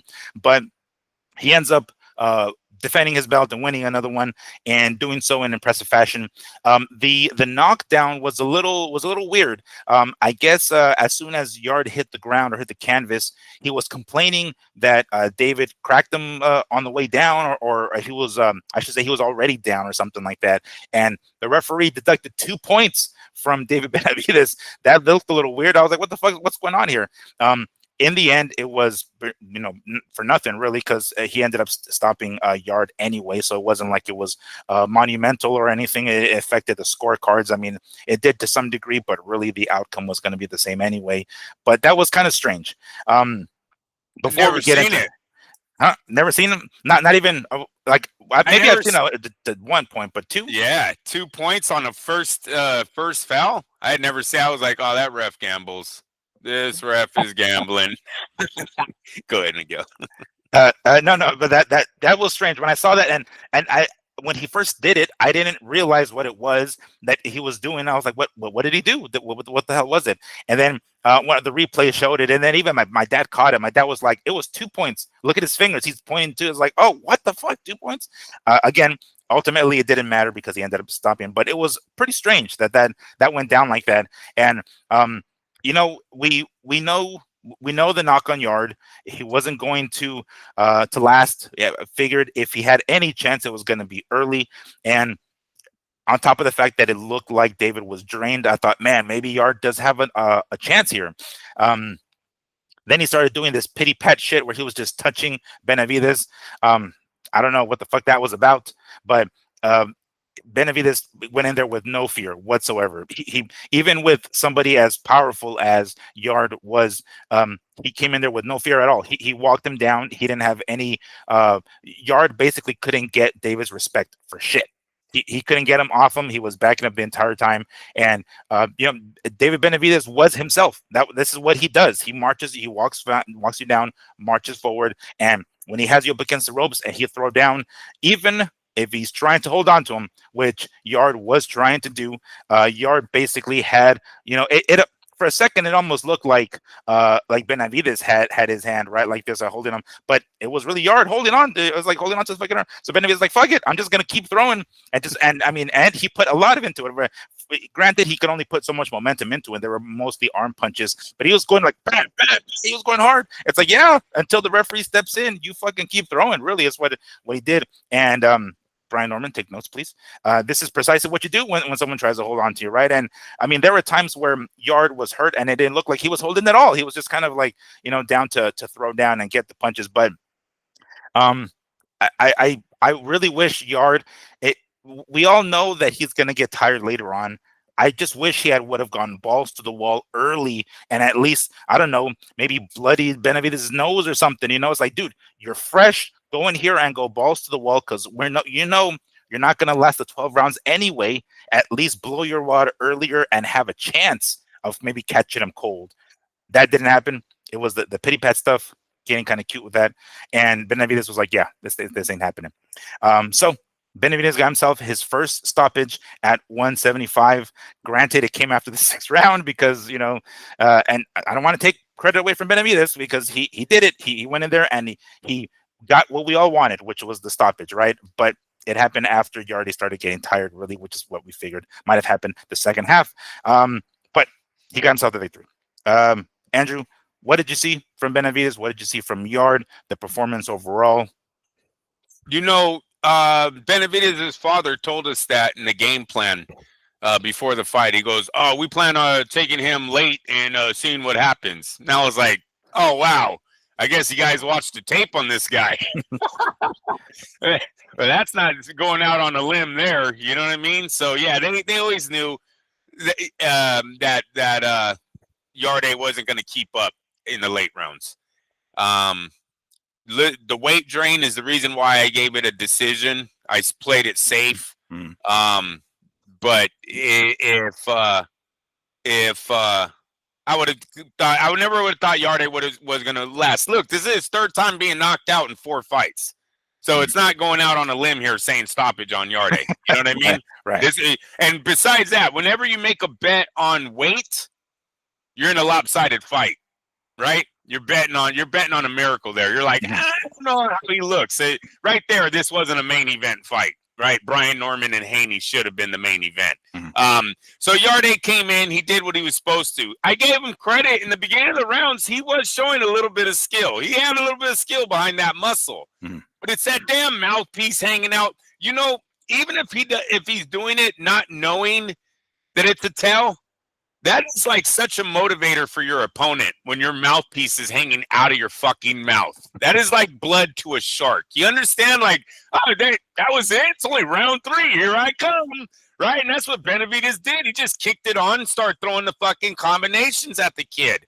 The 2 points being taken away, I thought was Yarde's moment to win that fight. Listen, the 2 points, Miguel, means the ref seen something real bad. Kid, you should have stayed down. Hey, give Yarde credit for having the heart to get up, but that was his moment of winning right there. If that ref literally thought it was worth taking 2 points away, if Yarde would have been holding his head and just acting like he was knocked the fuck out, the ref would have disqualified him. No, I got no doubt that ref would have disqualified David Benavidez for punching him on the ground. 2 points, he's seen something. He's seen something. So that wasn't just because Yarde asked him to do it. You know what I mean? So Yarde's probably gonna wake up and, man, why didn't I? Who did that to Roy? Montel Griffin. Montel Griffin. Yeah. Well, you know what? Wasn't that looked pretty legit? I mean, that one looked really egregious. That one looked bad as fuck because he was sitting down. He waited a second and says, "Like I am." So I understand that one, and even not to say that he was faking it per se, but when I saw Montel kind of hunch over like that, I was like, "Oh shit, that was nasty." It was Terry Norris, and I forget who the other guy was, where he got disqualified twice. Huh? Luis Santana. Santana. Okay. Oh, yes. That bullshit where he kind of sort of semi hit him in the back of the head, and then he falls all flops like LeBron James style. Like that shit, that one was bad. The Montel Griffin wasn't too bad. Like he got clocked pretty hard. For all of you guys just watching, that was on the fly that he asked me about a fight 30 years ago. Why when my dispatch calls me and go, "Hey, Friday, you were at where?" I'll say, "I don't fucking know." Why is that? Go ahead. Yeah. We have our brains cluttered up with this stuff. We're gonna be 80 and be like, Roy Jones shouldn't have lost that fight. It's like he should have come back down from heavyweight. But yeah, that stuff was bad, right? But that's very true. Like I wonder if Yard is gonna look back at this and be like, damn, like maybe I don't know. Props to him for not doing it. And right. You know what? It even happened in the UFC with Anthony Smith and I believe John Jones. John Jones was defending his light heavyweight title, and he did something, I forgot what it was, to Anthony Smith. And Anthony Smith, he could have just it would have been a DQ, but it was in him. He got up and he continued, and then he got his ass beat, unfortunately. But anyway, that was. I wonder if Yard is gonna look back at this and be like, shit. So I just lie down and just taking that. I'll be the first guy to beat extra million, man. Yeah, extra million. Yeah, it's like, let's go ahead and have a rematch. I'll give you your bouts back. Double what the fuck you gave me last time, and let's do it. Like, don't even think about the next fight, which we'll talk about here momentarily. But hey, act like Montel and be like, I was whooping his ass. That's why he hit me on the ground. What do you? I seen what was going on there. Yeah, piss him off. Why not? Eh? Then he comes back and what did Roy do? Ice him in round fucking 1. Yeah, had him flopping all over the fucking. Yeah, had him getting knocked down once and then getting up, getting dropped again, falling on his own, like Trevor Burbick style, and just like up and down, up and down, up and down. That would have been cool if David even did that, if that would have been the case with a possible rematch. But props to Yard, he decided not to go that route and get up and proceed. But man, that was the weirdest thing. 2 points. I was like, what the hell? That shit was mighty strange. I gotta say. But props to him. And the last thing I'll say about the fight, it's hella weird seeing both fighters' physique and going, no, it's going to be Benavidez that has the cardio. Yarde is going to get tired. You wouldn't think that not being a fan, right? Not knowing their history. It's just like, dude, it's the cardio always for the guy that's lifting weights. He can never go the 12 rounds, Yeah, and we see, and again, we hear the rumor, and supposedly it's not true that Yard doesn't spar or doesn't spar as many rounds. I'm starting to think that's fucking true. You know, when I see that, it's like, what the fuck else? Are you just not running enough? Because like, look, what for those of you who don't ever spar, that's one of the things that sparring does. It gets you in that cardio. Yes, you can jump rope. Yes, you can run, but when you're tired and your opponent goes after you and you're forced to react, that creates a different kind of cardio, guys. That's Like that right. really does. When you don't want to work and you're up against the ropes and the guys and you're forced to output, you that helps your cardio to some degree, a different kind than just because if you hit the bag, if you run, if you're jogging, you can slow down your jog whenever the fuck you want and then speed it back up whenever the fuck you want. But when you're in sparring and the guy is pressuring you at a time where you're trying to rest, it forces you to have better cardio because you're going to have to answer. You're going to have to move out of the way. You're going to have to do X, Y, Z. So that's a completely different kind of cardio than just, jogging and hitting the bag and jumping rope and whatnot. So when we see stuff like this, it's like, man, I wonder if that rumor or that whatever you want to call it is true. I mean, how is it then? He's a very muscular guy. I get it, right? And I hope that lifting weights isn't really his fucking training camp. I don't know, but anyway, but yeah. Um, so immediately after, by the way, um, we he got the WBC belt. I'm talking about David Benavidez right from this fight here because Bivol supposedly didn't want to fight. Either he had some sort of surgery or operation on his arm, his hand. I forget what the specifics were there. But basically, David Benavidez got himself the WBC belt in addition to the WBA that he already had. So naturally, we're thinking, okay, well, cool. Then now it's Bivol's time, or better be it for that fucking matter. Um, he Benavidez himself after the fight said, Bivol didn't want it. All right, I haven't heard Benavidez. I'm sorry, better be it say he didn't want it. Where's he at this whole thing? But right after the fight, Trejo again is interviewing Benavidez, and he says, "All right, I got an announcement for y'all. Cinco de Mayo weekend, May 2nd, 2026, Zurdo Ramirez, he's going to move up to cruiserweight. Benavidez will move up to cruiserweight um, to challenge Zurdo Ramirez for his belts. He's got two belts. I forget which ones they are at cruiserweight. All right.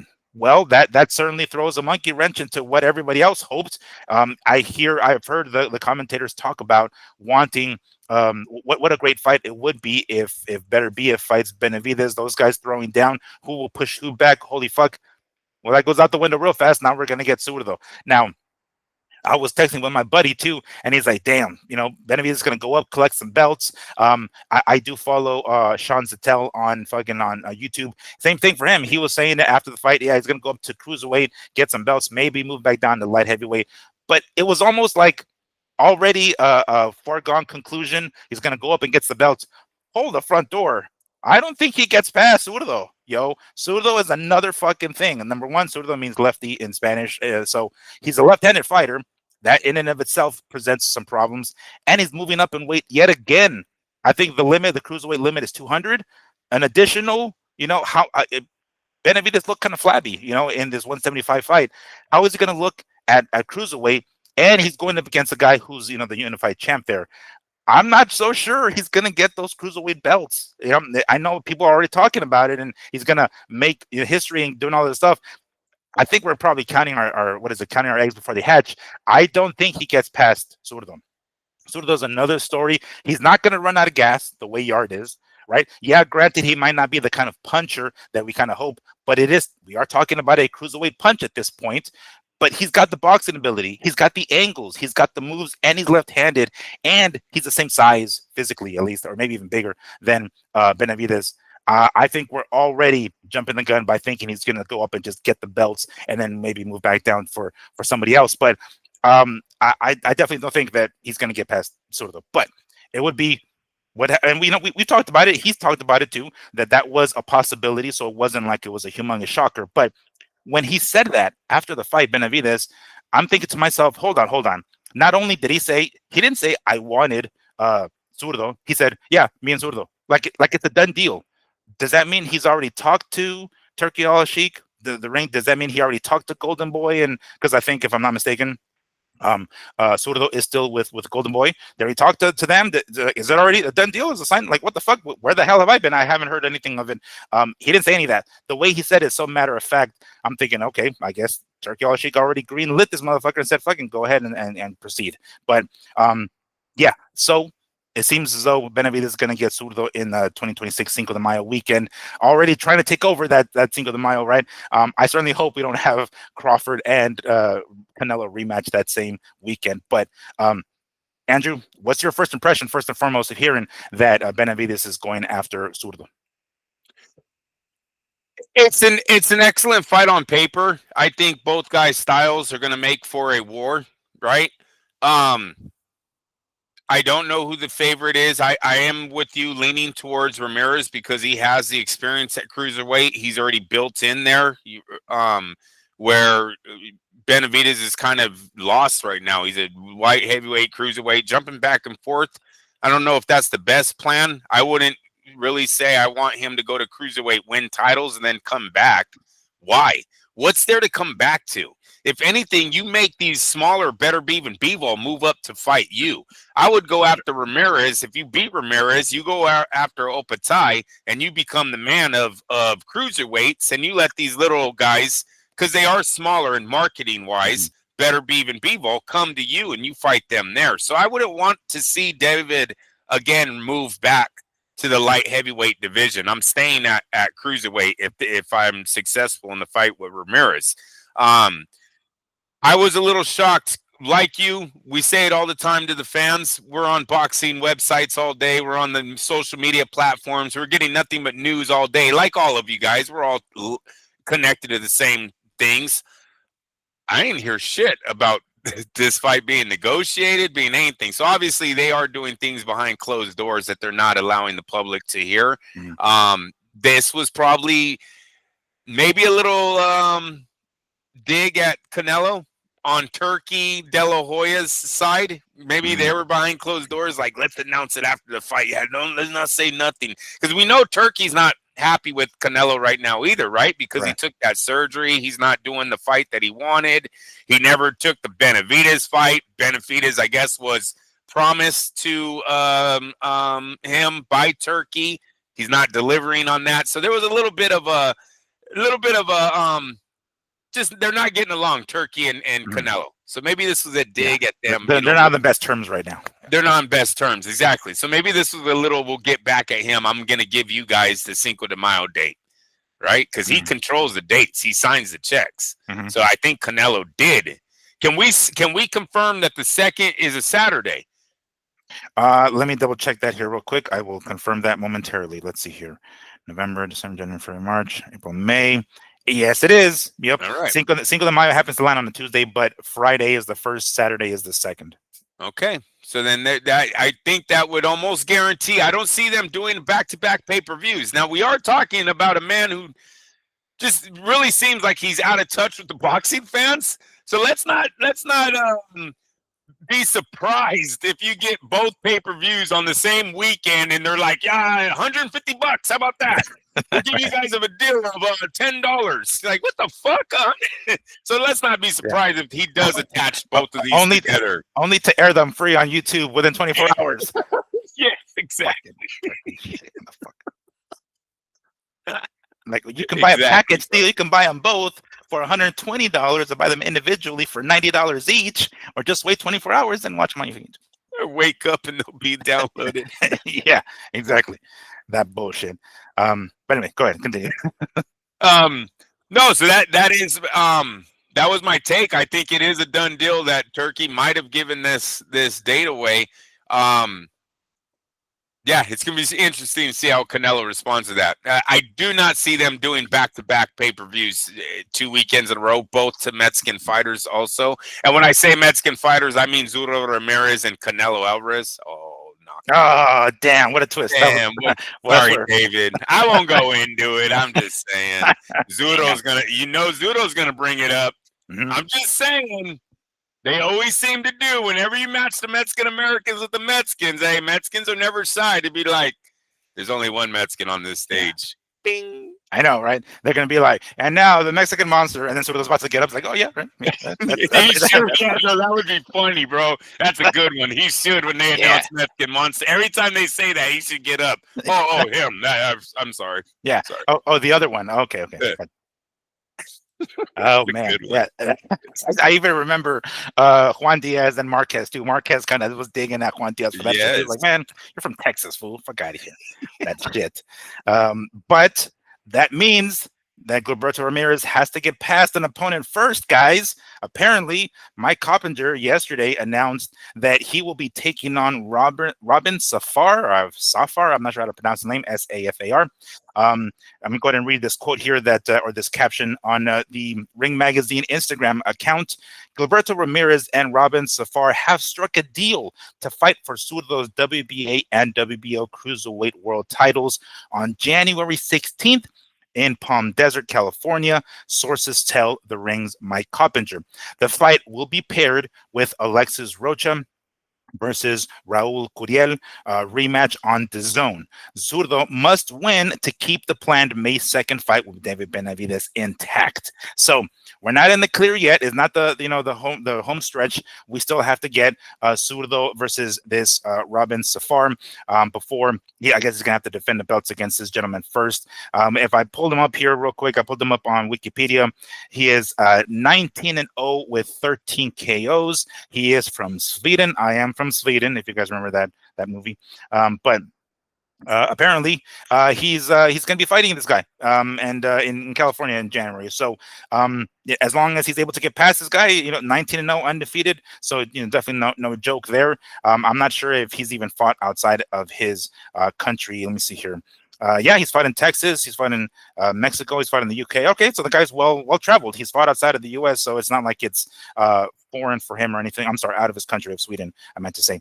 But we have to get past that first, right? I mean, we all know that funny joke that you make a plan and then God laughs, right? So as of right now, we don't know whether the fight's going to go down with Benavidez and Zurdo yet. Zurdo has to get past this guy first, but we're probably looking at this more of a formality at this point. It's just like, all right, get past this, and you have Benavidez, a big money fight with Benavidez down the line. But kind of weird timing, huh? Like after the announcement that we're going to get Benavidez and Zurdo in the ring, and then I don't know where Mike Coppinger's like, hold on, hold my beer. Yeah, Zurdo's got one more fight before then and now. So yeah, that's what did you make of it? I mean, I had to pull up who Safar is. Unfortunately, cruiserweight just isn't one of those weight classes that gets us sizzling by any stretch. So I didn't know who the fuck the guy was. I had to pull him up to look for him. Undefeated guy, not a bad record, huh? Yeah, undefeated, defeated Kovalev in 24. It's by decision though. That's the only thing that's given me a positive that he's still a prospect. If he would have knocked out Kovalev, I would be a little bit more nervous about the fight. But look, 19-0 and 13, a win over a former champ. His last opponent was undefeated in Derek Miller Jr. 18-0. So definitely, I think he earned the shot against Zurdo.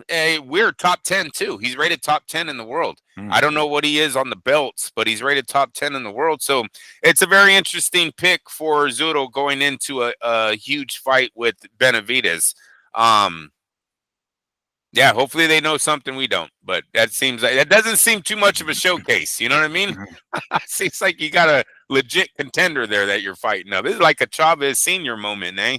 Chavez used to pull stuff off like this. They'd be like, Chavez tonight is fighting the gold medal undefeated contender tonight. And you're like, what? He's supposed to fight fucking Taylor in like 2 months. The fuck is he doing? Then he goes in there and just mops the guy up. It's like, oh shit, that dude wasn't shit. Then the commentators, oh, that guy wasn't anything. What? You just said he was the gold medal Olympic. Yeah. The fuck happened? The gold medal winner has a record for the fastest knockout in the Olympics, but then gets totally fucking wallybombed by Chavez. Definitely weird timing from that.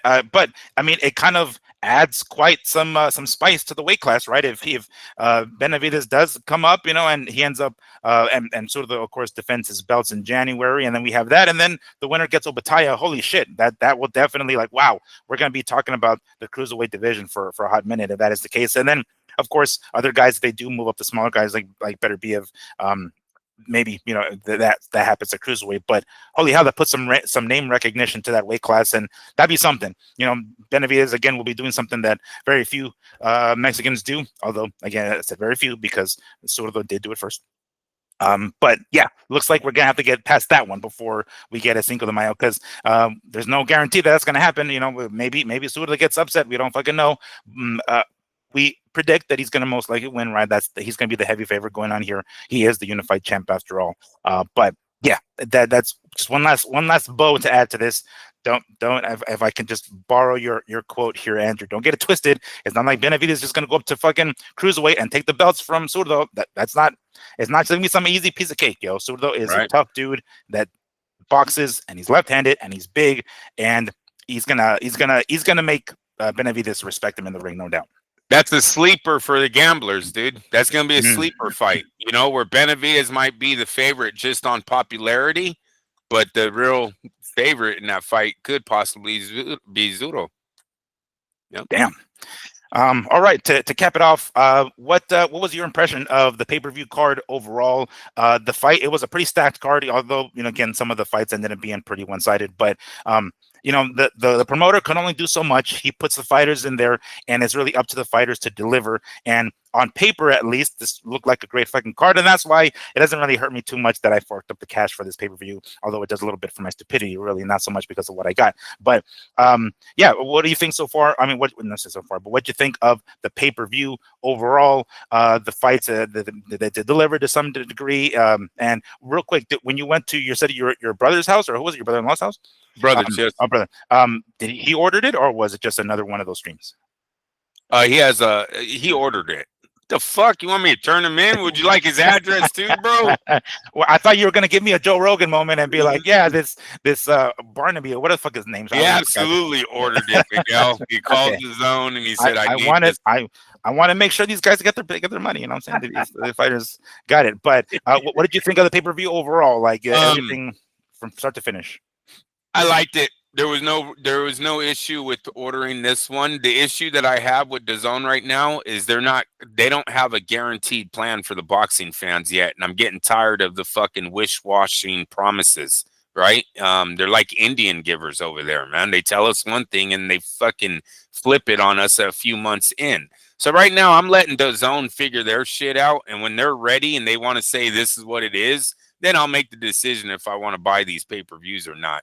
Right now, I have canceled my DAZN subscription, and I'm just waiting for like the beginning of the year to see where I'm going to go, how I pursue this new boxing era where they're asking for a lot of fucking money. They really are. That 45, I'm kind of totally upset that they are the most expensive thing on TV right now. From what my wife tells me, Disney, Hulu, Netflix, all the other things that we watch.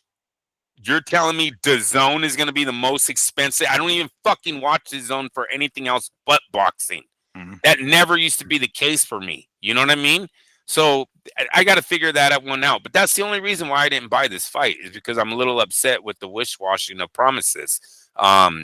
This was a great fight to rent. This was one you could have a barbecue on, and everybody would have been entertained from start to finish on the main card. Mm-hmm. I'm not really a fan of all this prelim shit. Look, you guys, everyone that knows boxing knows these prelim fights were nothing more than gap fillers, showcase fights for people that used to show up to the arenas early. I have no interest in watching boxing at fucking noon, Joe Blow versus Joe Blow, or some dude from a bar fighting some kid that you want to be the number one fighter in the world. The 16-year-old? Why, Miguel? Why do we need a 16-year-old fighting? Did you see his nose already? It's fucking crooked. You know what that nose is going to look like by time you're 26? By time you're 36? You're going to be like, oh, what happened to you? Oh, well, I don't know. They're fighting them professional before, like 2 years after puberty started. Fighting grown-ass men? What point are you trying to prove? The sport is a little too dangerous to be that naive, right? To be that careless, to allow a kid who's still developing fighting on TV in main events. I got no interest in watching 16-year-olds get their heads beat in by grown men that they should not be in the ring fighting. Let's put it this way. he doesn't get to do it in America, right? Mm-hmm. So let's keep it at that. I didn't like it. And really because of his nose. I'm going off of his face. He's 16 years old and they already have his nose crooked, and you're telling him you're the pro?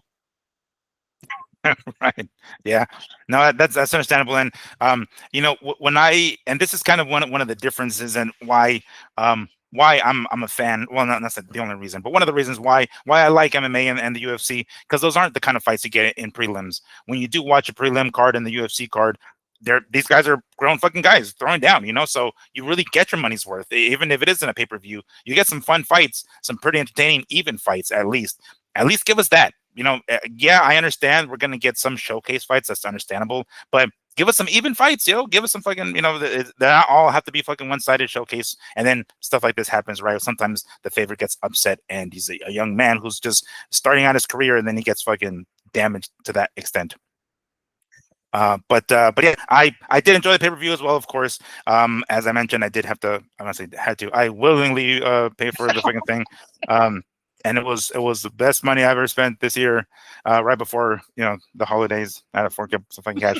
But regardless, thank you. We're not just giving Thanksgiving. They're not just giving thanks to a turkey we're going to eat, but giving thanks to another turkey al Sheik. And that wasn't a jab by any stretch. That is actually his name. All right. Well, that leads us to the next topic. What else was happening this week? We had a press conference for Anthony Joshua and Jake Paul. They're going to be fighting on the 19th of December, which is we're under let's see, 3 weeks at this point, maybe a little over 3 weeks. And when this fight was kind of put together, it was very put together quickly because what happened with Gervonta Tank Davis stepping out or pulling out of the fight, and I was I guess skeptical that we were going to get some sort of press tour like we would normally would have with Jake Paul in any one of his other fights. And granted, it might not be that exactly, but we got a press conference. All right, cool. So checked out the press conference. I'm not sure what I have mixed feelings about it, because it seemed I don't know. It seemed kind of the vibe was just dead, was just really low. It seemed like there wasn't that crackle, that spark, that energy that what you normally would feel when there is a fight, an anticipated fight that we're going to have. Jake Paul, oddly, press conferences do have that. At least the one with Gervonta Davis did. At least the people who were interested, like, oh shit, this circus is here. All right, we're going to entertain it, and you can hear it in the crowd that were talking about it, right, and the media asking these great questions. I'm not sure if we got that with this one here. Maybe it's just the short time frame. Maybe it's something else, Andrew. Maybe it's something else. What else could it possibly be? I don't know. Please tell us. I think a rude awakening for what Jake Paul finally realized what he got himself into. For a while, I've been telling you guys maybe Netflix caught him at the right time while he was staring at himself in fight shape for Gervonta Davis, and he started believing his own image. But a rude awakening happened when he walked out on that ring. I don't know if anyone noticed, but Anthony Joshua's shoulders basically covered up Jake Paul as whole. Like if you were standing behind Joshua, you can't see Jake. I think that's what Jake's seen. Mm-hmm. He probably came up to his chest and was like, "Motherfucker, where the fuck is the other side? All I see is man boobs in front of me." Not a good look. Look, it almost got. You mean got his pecs? Got his pecs in front of me. I'm telling you, bro, that shit was right there. Hey, that's why he goes from smiling to like, all right, let me play serious. Yeah, I am hella hard. Oh fuck. Just staring up, bro. Like, look at this is what it was. One guy's confident, and he should be. Anthony Joshua should be so fucking confident. Sorry, I don't give a fuck. I'll say it all day. He could walk through this fight. He really could, and he's gonna win. Have you seen the highlights of Anthony Joshua? Have you guys seen the knockouts that this dude produces, the punching power that he's produced on other heavyweight fucking contenders and champions and ex-champions? And you're telling me little Jake is going through 3 of those? It's not happening. It's not happening. Look, Joshua came out with total confidence beaming. Jake is the one that's supposed to sell the fight. Jake did not sell the fight because Jake shit his pants on stage and was like, I wonder if anyone can see that I'm shitting my pants right now. That's all he was thinking, Miguel. He was trembling. He's not selling anymore. Jake, hey, say something hard, fool. Like, move your necklace or something. Like, say, what's up? Give him what you're doing to Javante. Call him a fucking, find something that's bad about Anthony and say it. And he doesn't. He's scared. He's nervous. He's thinking about life decisions. I got to tell you, the Netflix number that he said, it was over 250, you guys. I haven't seen anyone confirm that, it or call it a lie, but that's what he's saying he's making for this fight. Miguel, I'm here to tell you right now, it better be real or he's pulling out. This young man pulled out of a fight before with Hasim Rahman Jr. when it got close and he's seen what the fuck he was really about to face. Remember, Tommy Fury, he never had a problem going back. Oh, I'll fight you. He never went back to Hasim Rahman. Never went back to him. I think when he got close to that and he's seen what the hell he was about getting himself into, I think he pulled out. I think he's having the same feelings again. And you got to remember, the second time you quit is always easier than the first time. Mm. Let's see if he actually makes it to the ring on this one. The number better be real. I'm looking for Jake to take a Peter McNeely way out. He might not even get punched, and he's going to go down. He's going to go down. He's going to play it off. When all of his friends go, man, what the fuck, bro? You didn't even take that shot. He could tell him, fuck you. You didn't fight the heavyweight champion. I made $260 fucking million. Eat a dick. And you know what they're all going to say? Yeah, he's fucking right. I would have done it. I would have done it. I would have done it. Every man would do what Jake Paul's about to do. Go in there, give it your best shot. If your fucking punch hurts, lay it down, go to home. What? Just changed my family's life. I'm sorry. I would do it, dude. So let's hope that number's real. Because if it's for 10 million, back the fuck out. Yeah. Let me read this message, this voice message that you sent me here that I transcribed so I can read it for you guys here. Yeah, bro. I don't know this fight's going to take place. Look for Jake to get injured. He might have said money ain't worth it. It looks like that. That's what his face was saying, at least. I didn't like the body language at all. And then you're not alone in saying, like, I'm not alone. I'm speaking as if I was you. I know it's all over the web, but I'm one of many that feel that Jake Paul did not realize how big Anthony Joshua was until he went face to face with him. And then he was probably doubting his life decisions this morning. I can picture a scene in Back to the Future 2 where Marty McFly trips Biff. And then Biff turns around and stands up, and then you see the shoulders come up over on Marty McFly's fucking face. I can imagine that pretty much taking place. That's how I would make the comparison, I should say, Right. when I saw them face to face and seeing how a massive man, a goddess of a man, Anthony Joshua was. And look, I've heard even from Anthony Joshua's side, like I'm hearing people say he just didn't look like it was in it. You know, I don't know that even the body language from him was. I don't know. He didn't seem as though he was really revved up for it or anything like that. I mean, if he's gonna get paid for this fucking sparring session, I'd be excited as a motherfucker. You know, it's like, why wouldn't I be? But I'm starting to think maybe he knows that this fight's not really gonna go down. He's just gonna be like, yeah, because that's kind of the way he was the whole time. He had the microphone in his fucking hand, just like yeah, you know, he's got the mentality, and took some shots and took some jabs at fucking Tyson Fury, but they both did, as a matter of fact. Oh, and let me go ahead and throw that in here. Jake Paul, for as weird as his body language was and not really so much selling the fight, he did say after he knocks out Anthony Joshua that he's going to become the CEO of Matchroom, and then he's going to fight Tyson Fury. Now, seems like quite the mountain to climb before you even get past Anthony Joshua, if he does get past him, if we'll even get to that point where he actually fights Anthony Joshua. But for him to already be looking, is this him trying to sell the fight, Andrew? Is he saying, you know what, after I get done with this guy, I'm going after Tyson Fury, and I'll be the CEO of Matchroom? I'm not entirely sure why he threw that in there.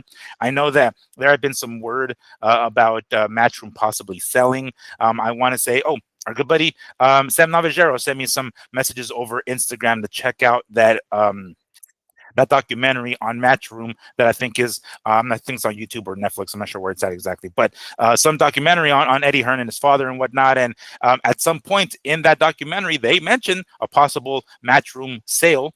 So I'm not sure if that is what Jake Paul is referring to any degree. I mean, does he have that deep pockets that he's going to possibly purchase Matchroom? Seems a little far fetched, but anyway, Andrew, is he trying to sell this by saying, "Yeah, I'm gonna be the man at Matchroom, and I'm gonna fight Tyson Fury after I beat Anthony Joshua"? He's selling the fight there. One person or group of people I know jumped up for joy when he dropped that Fury name was Netflix, because what did that do? That made Paul versus the UK guys. Paul versus overseas, right? And that builds interest. And they go, "Oh, you see that fucking Yank? He fucking called it. He's fighting Joshua, and now says he's gonna."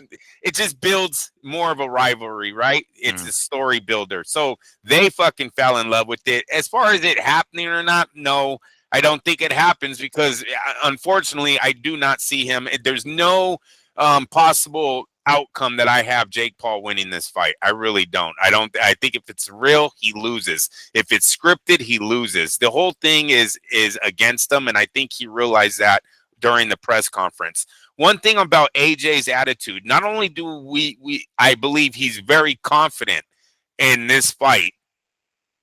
You ever had that feeling where something's too good to be true and you don't really enjoy it until it fucking happens, and you're like, seriously, bro, are we here right now? Did it?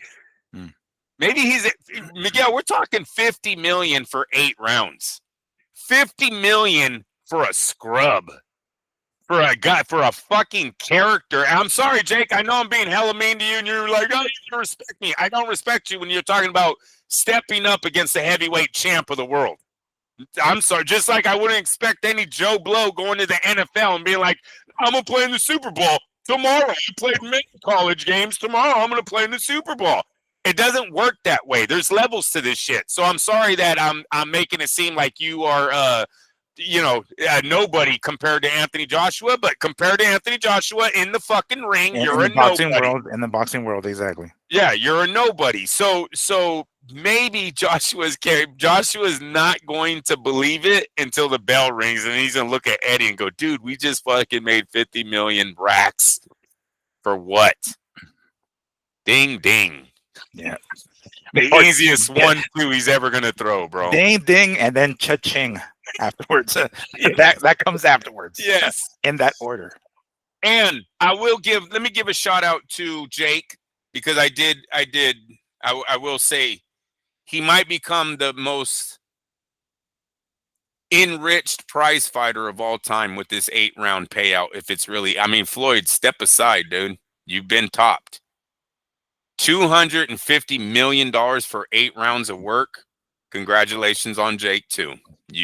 That is very if it's real. If it's real, that's very successful on his part. Well, great businessman. And hey, I can't knock the kid on being a promoter. I really can't. He's done great things for himself. He's done great things for the MVP Promotions Company. They don't seem like a joke. They went and got behind women, started making pay-per-view cards, seemed successful pay-per-view cards.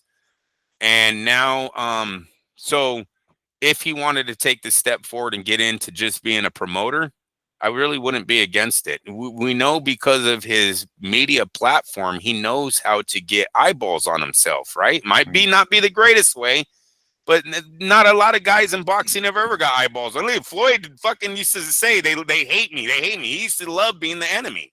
He's not even being the enemy. He just does foolish things, right? Does little stunts and shit to get eyeballs on him. So maybe it wouldn't be a bad thing for him to be a promoter after his boxing run is over when he faces Anthony Joshua. I just hope his brain is right. Bro, Peter McNeely, you got to learn how to like roll with the punch and go down. He's got to, hey, you need to go see Sylvester Stallone. You need to go see, what's Creed? What's that actor?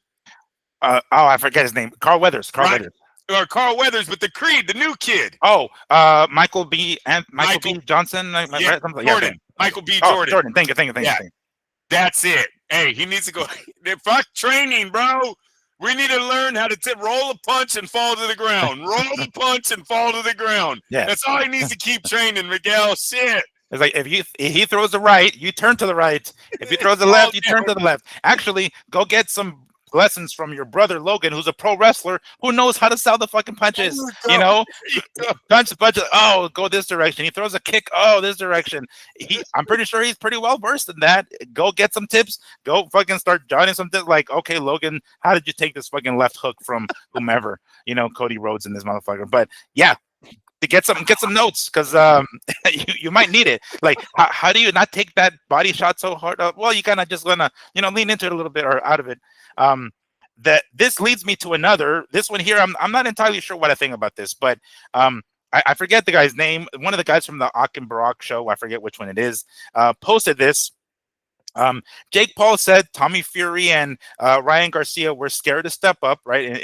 After this Gervonta dropped out. Meanwhile, Terrence Crawford was open to a fight.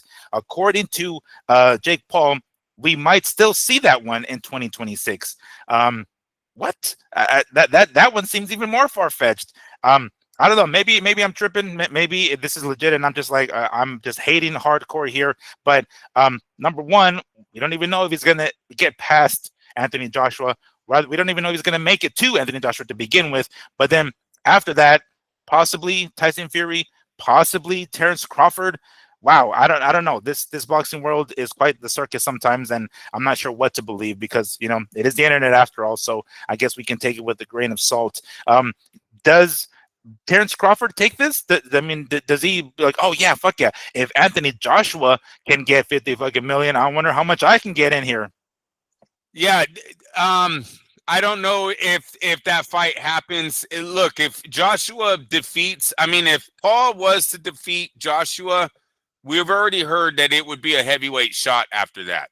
It would be a title shot. Not saying Usyk, maybe it's some smaller title, right? But I think Turkey would then get behind Jake Paul as a legit, let's make some money. What do we got, Miguel? I remember reading this. Usyk has relinquished his IBF belt. There you go. Right? There you go. And I want to say it's the IBF, might be the W. I forget which one it is. And I don't know if they gave it to Wardley, who They still did. looked okay. They did. He still looked very green, Yep. against. Yep. That seems to be. Are we calling it? Are we calling it? MADBoxing, we're calling it here. He just dropped one of his belts, and Wardley gets it. That seems to be the way to go at heavyweight, huh? Yeah. Yeah, and matter of fact, even if Paul wins, isn't Wardley from the UK also? Yes, he is. Yes, that he is. might just turn into another huge fight for them over there, where they seem to sell 50,000 plus tickets like there's no problems. Yeah, look at Eubank and Connor. That place was absolutely packed out again. You know what I mean? Like the UK is just the spot right now for boxing. Yeah. So no, you hit it on the head there. It's that extra title. It's that extra title. That's the one. And I just pulled it up here. Alexander Usyk has relinquished the WBO heavyweight title, a move that elevates Fabio Wardley to full WBO champion. This happened after Wardley became the interim champion by defeating Joseph Parker. Usyk still holds the other heavyweight belts, WBA, WBC, and IBF. So reason for relinquishing the WBO title will go to Wardley, who was the mandatory according to them. And then Usyk, for whatever reason, it says respectful pause for Usyk, not a farewell. So I don't know. I guess Usyk plans to take a pause from fighting, not fully retire yet, but rather than to hold on to the belts, he decided to give up the WBO belt here, and off Wardley becomes the champion, the official champion by email, pretty much. Not to say that he didn't go through hell against fucking a Joseph Parker, coked up Joseph Parker, but numbed out. Yeah, a numbed out, Novocaine motherfucker, can't feel motherfucker shots. Joseph Parker. Is there a possibility that maybe Usyk starts to relinquish some of the other belts? Maybe he starts little by little, start letting go of belts here. I'll make a comeback at some point to defend the Ring Magazine belt, but he's like, I'm not gonna hold, the heavyweight division in this bottleneck up here by holding up all the belts and taking a break. Go ahead, take the belts back, but I'm still the man. Yeah, I mean, look, Usyk's at a point right now where maybe he's allowing a fight to build. So you relinquish the titles, let the younger guys like Wardley go out and get them. Maybe have a huge title defense against someone like Tyson Fury. I'm just throwing shit at the wall right now. But a huge win where then now he's like the face of the UK, and then Usyk will come back. Look, the way we're going to see if this really plays out is Usyk fixing himself during this off time. Are we hearing about surgeries? Are we hearing about, things that, oh, this has been a problem for a while now and I need to get it fixed? If you start hearing things like that, he's most definitely getting himself prepared for his final run. He is in his late 30s now, so eventually this was going to have to happen, where you take a break, you heal, and then you come back and you do it one more time, and that's most of the time a wrap, right? But some of these guys get stuck financially in where they're boxing a lot longer than they should. I don't believe Usyk will ever be that type of guy, unless he was robbed. He just does not seem like a heavy spender, gambler, nothing like that. Yeah, or anywhere else for that matter. The flash life, the cars and the watches and the jewelry. He doesn't seem like that kind of person. And unless someone did fuck him over in business or something like that, then he's like really screwed. But even then, the money that he made in his Usyk, in his Anthony Joshua fights and Tyson Fury fights were some major fucking paydays. So he seems to be doing quite well for himself. So I don't think he's in that position. But one last run, come back, right? Whomever the man might be at heavyweight, hell. Maybe even Jake Paul. Maybe even Jake Paul. The fact that we're even talking to that degree is whack. But all right. Well, that was quite the talk. Anything else you wanted to add to the show before? Oh, you know what? Fuck that. Before I hand it over to you, because I always forget. I want to get it in the middle of the fucking show, but I forget. Sorry, guys. Make sure to check out Health eSoul. Tallow-based products, soap in particular. My favorite is lavender patchouli. Make sure to check them out. If you find anything you like, use the code MADBoxing10 at checkout, or you follow the affiliate link that is going to be in the description of this video and get 10% off of your purchase. Always want to make sure to include them because that shit smells hella good, and I dig it. So anyway, but Andrew, anything else you wanted to add on here before we wrap it up on this magnificent Grand Prix weekend here in Las Vegas? Nope. We had an excellent weekend of boxing. Like the press conference between Joshua and Paul, that was a good one. Joshua played the role good, and happy Thanksgiving to all. I'll see you next. Yes. Oh, we're doing the show Wednesday? Wait, time out. Oh, shit. Probably not. Thanksgiving Eve. I mean, I don't know if I might be busy. Yeah, we gotta let the fans. Might as well let them know now. Then happy Thanksgiving right now, and we'll see you guys on Sunday. Yes, much better for sure. Thank you guys for everything. We will definitely have something for you guys next weekend, of course. But because it is obviously a holiday week, we're going to be pretty busy this week. So chances are no Wednesday show, but we'll be back Sunday. So for my co-host, Andrew, don't get it twisted, Lapache, this is Miguel Antonio Barragan, a.k.a. Fight Fiend Migs, wishing all of our viewers and listeners a happy and safe Thanksgiving. We'll see you guys on Sunday. Take care. Peace.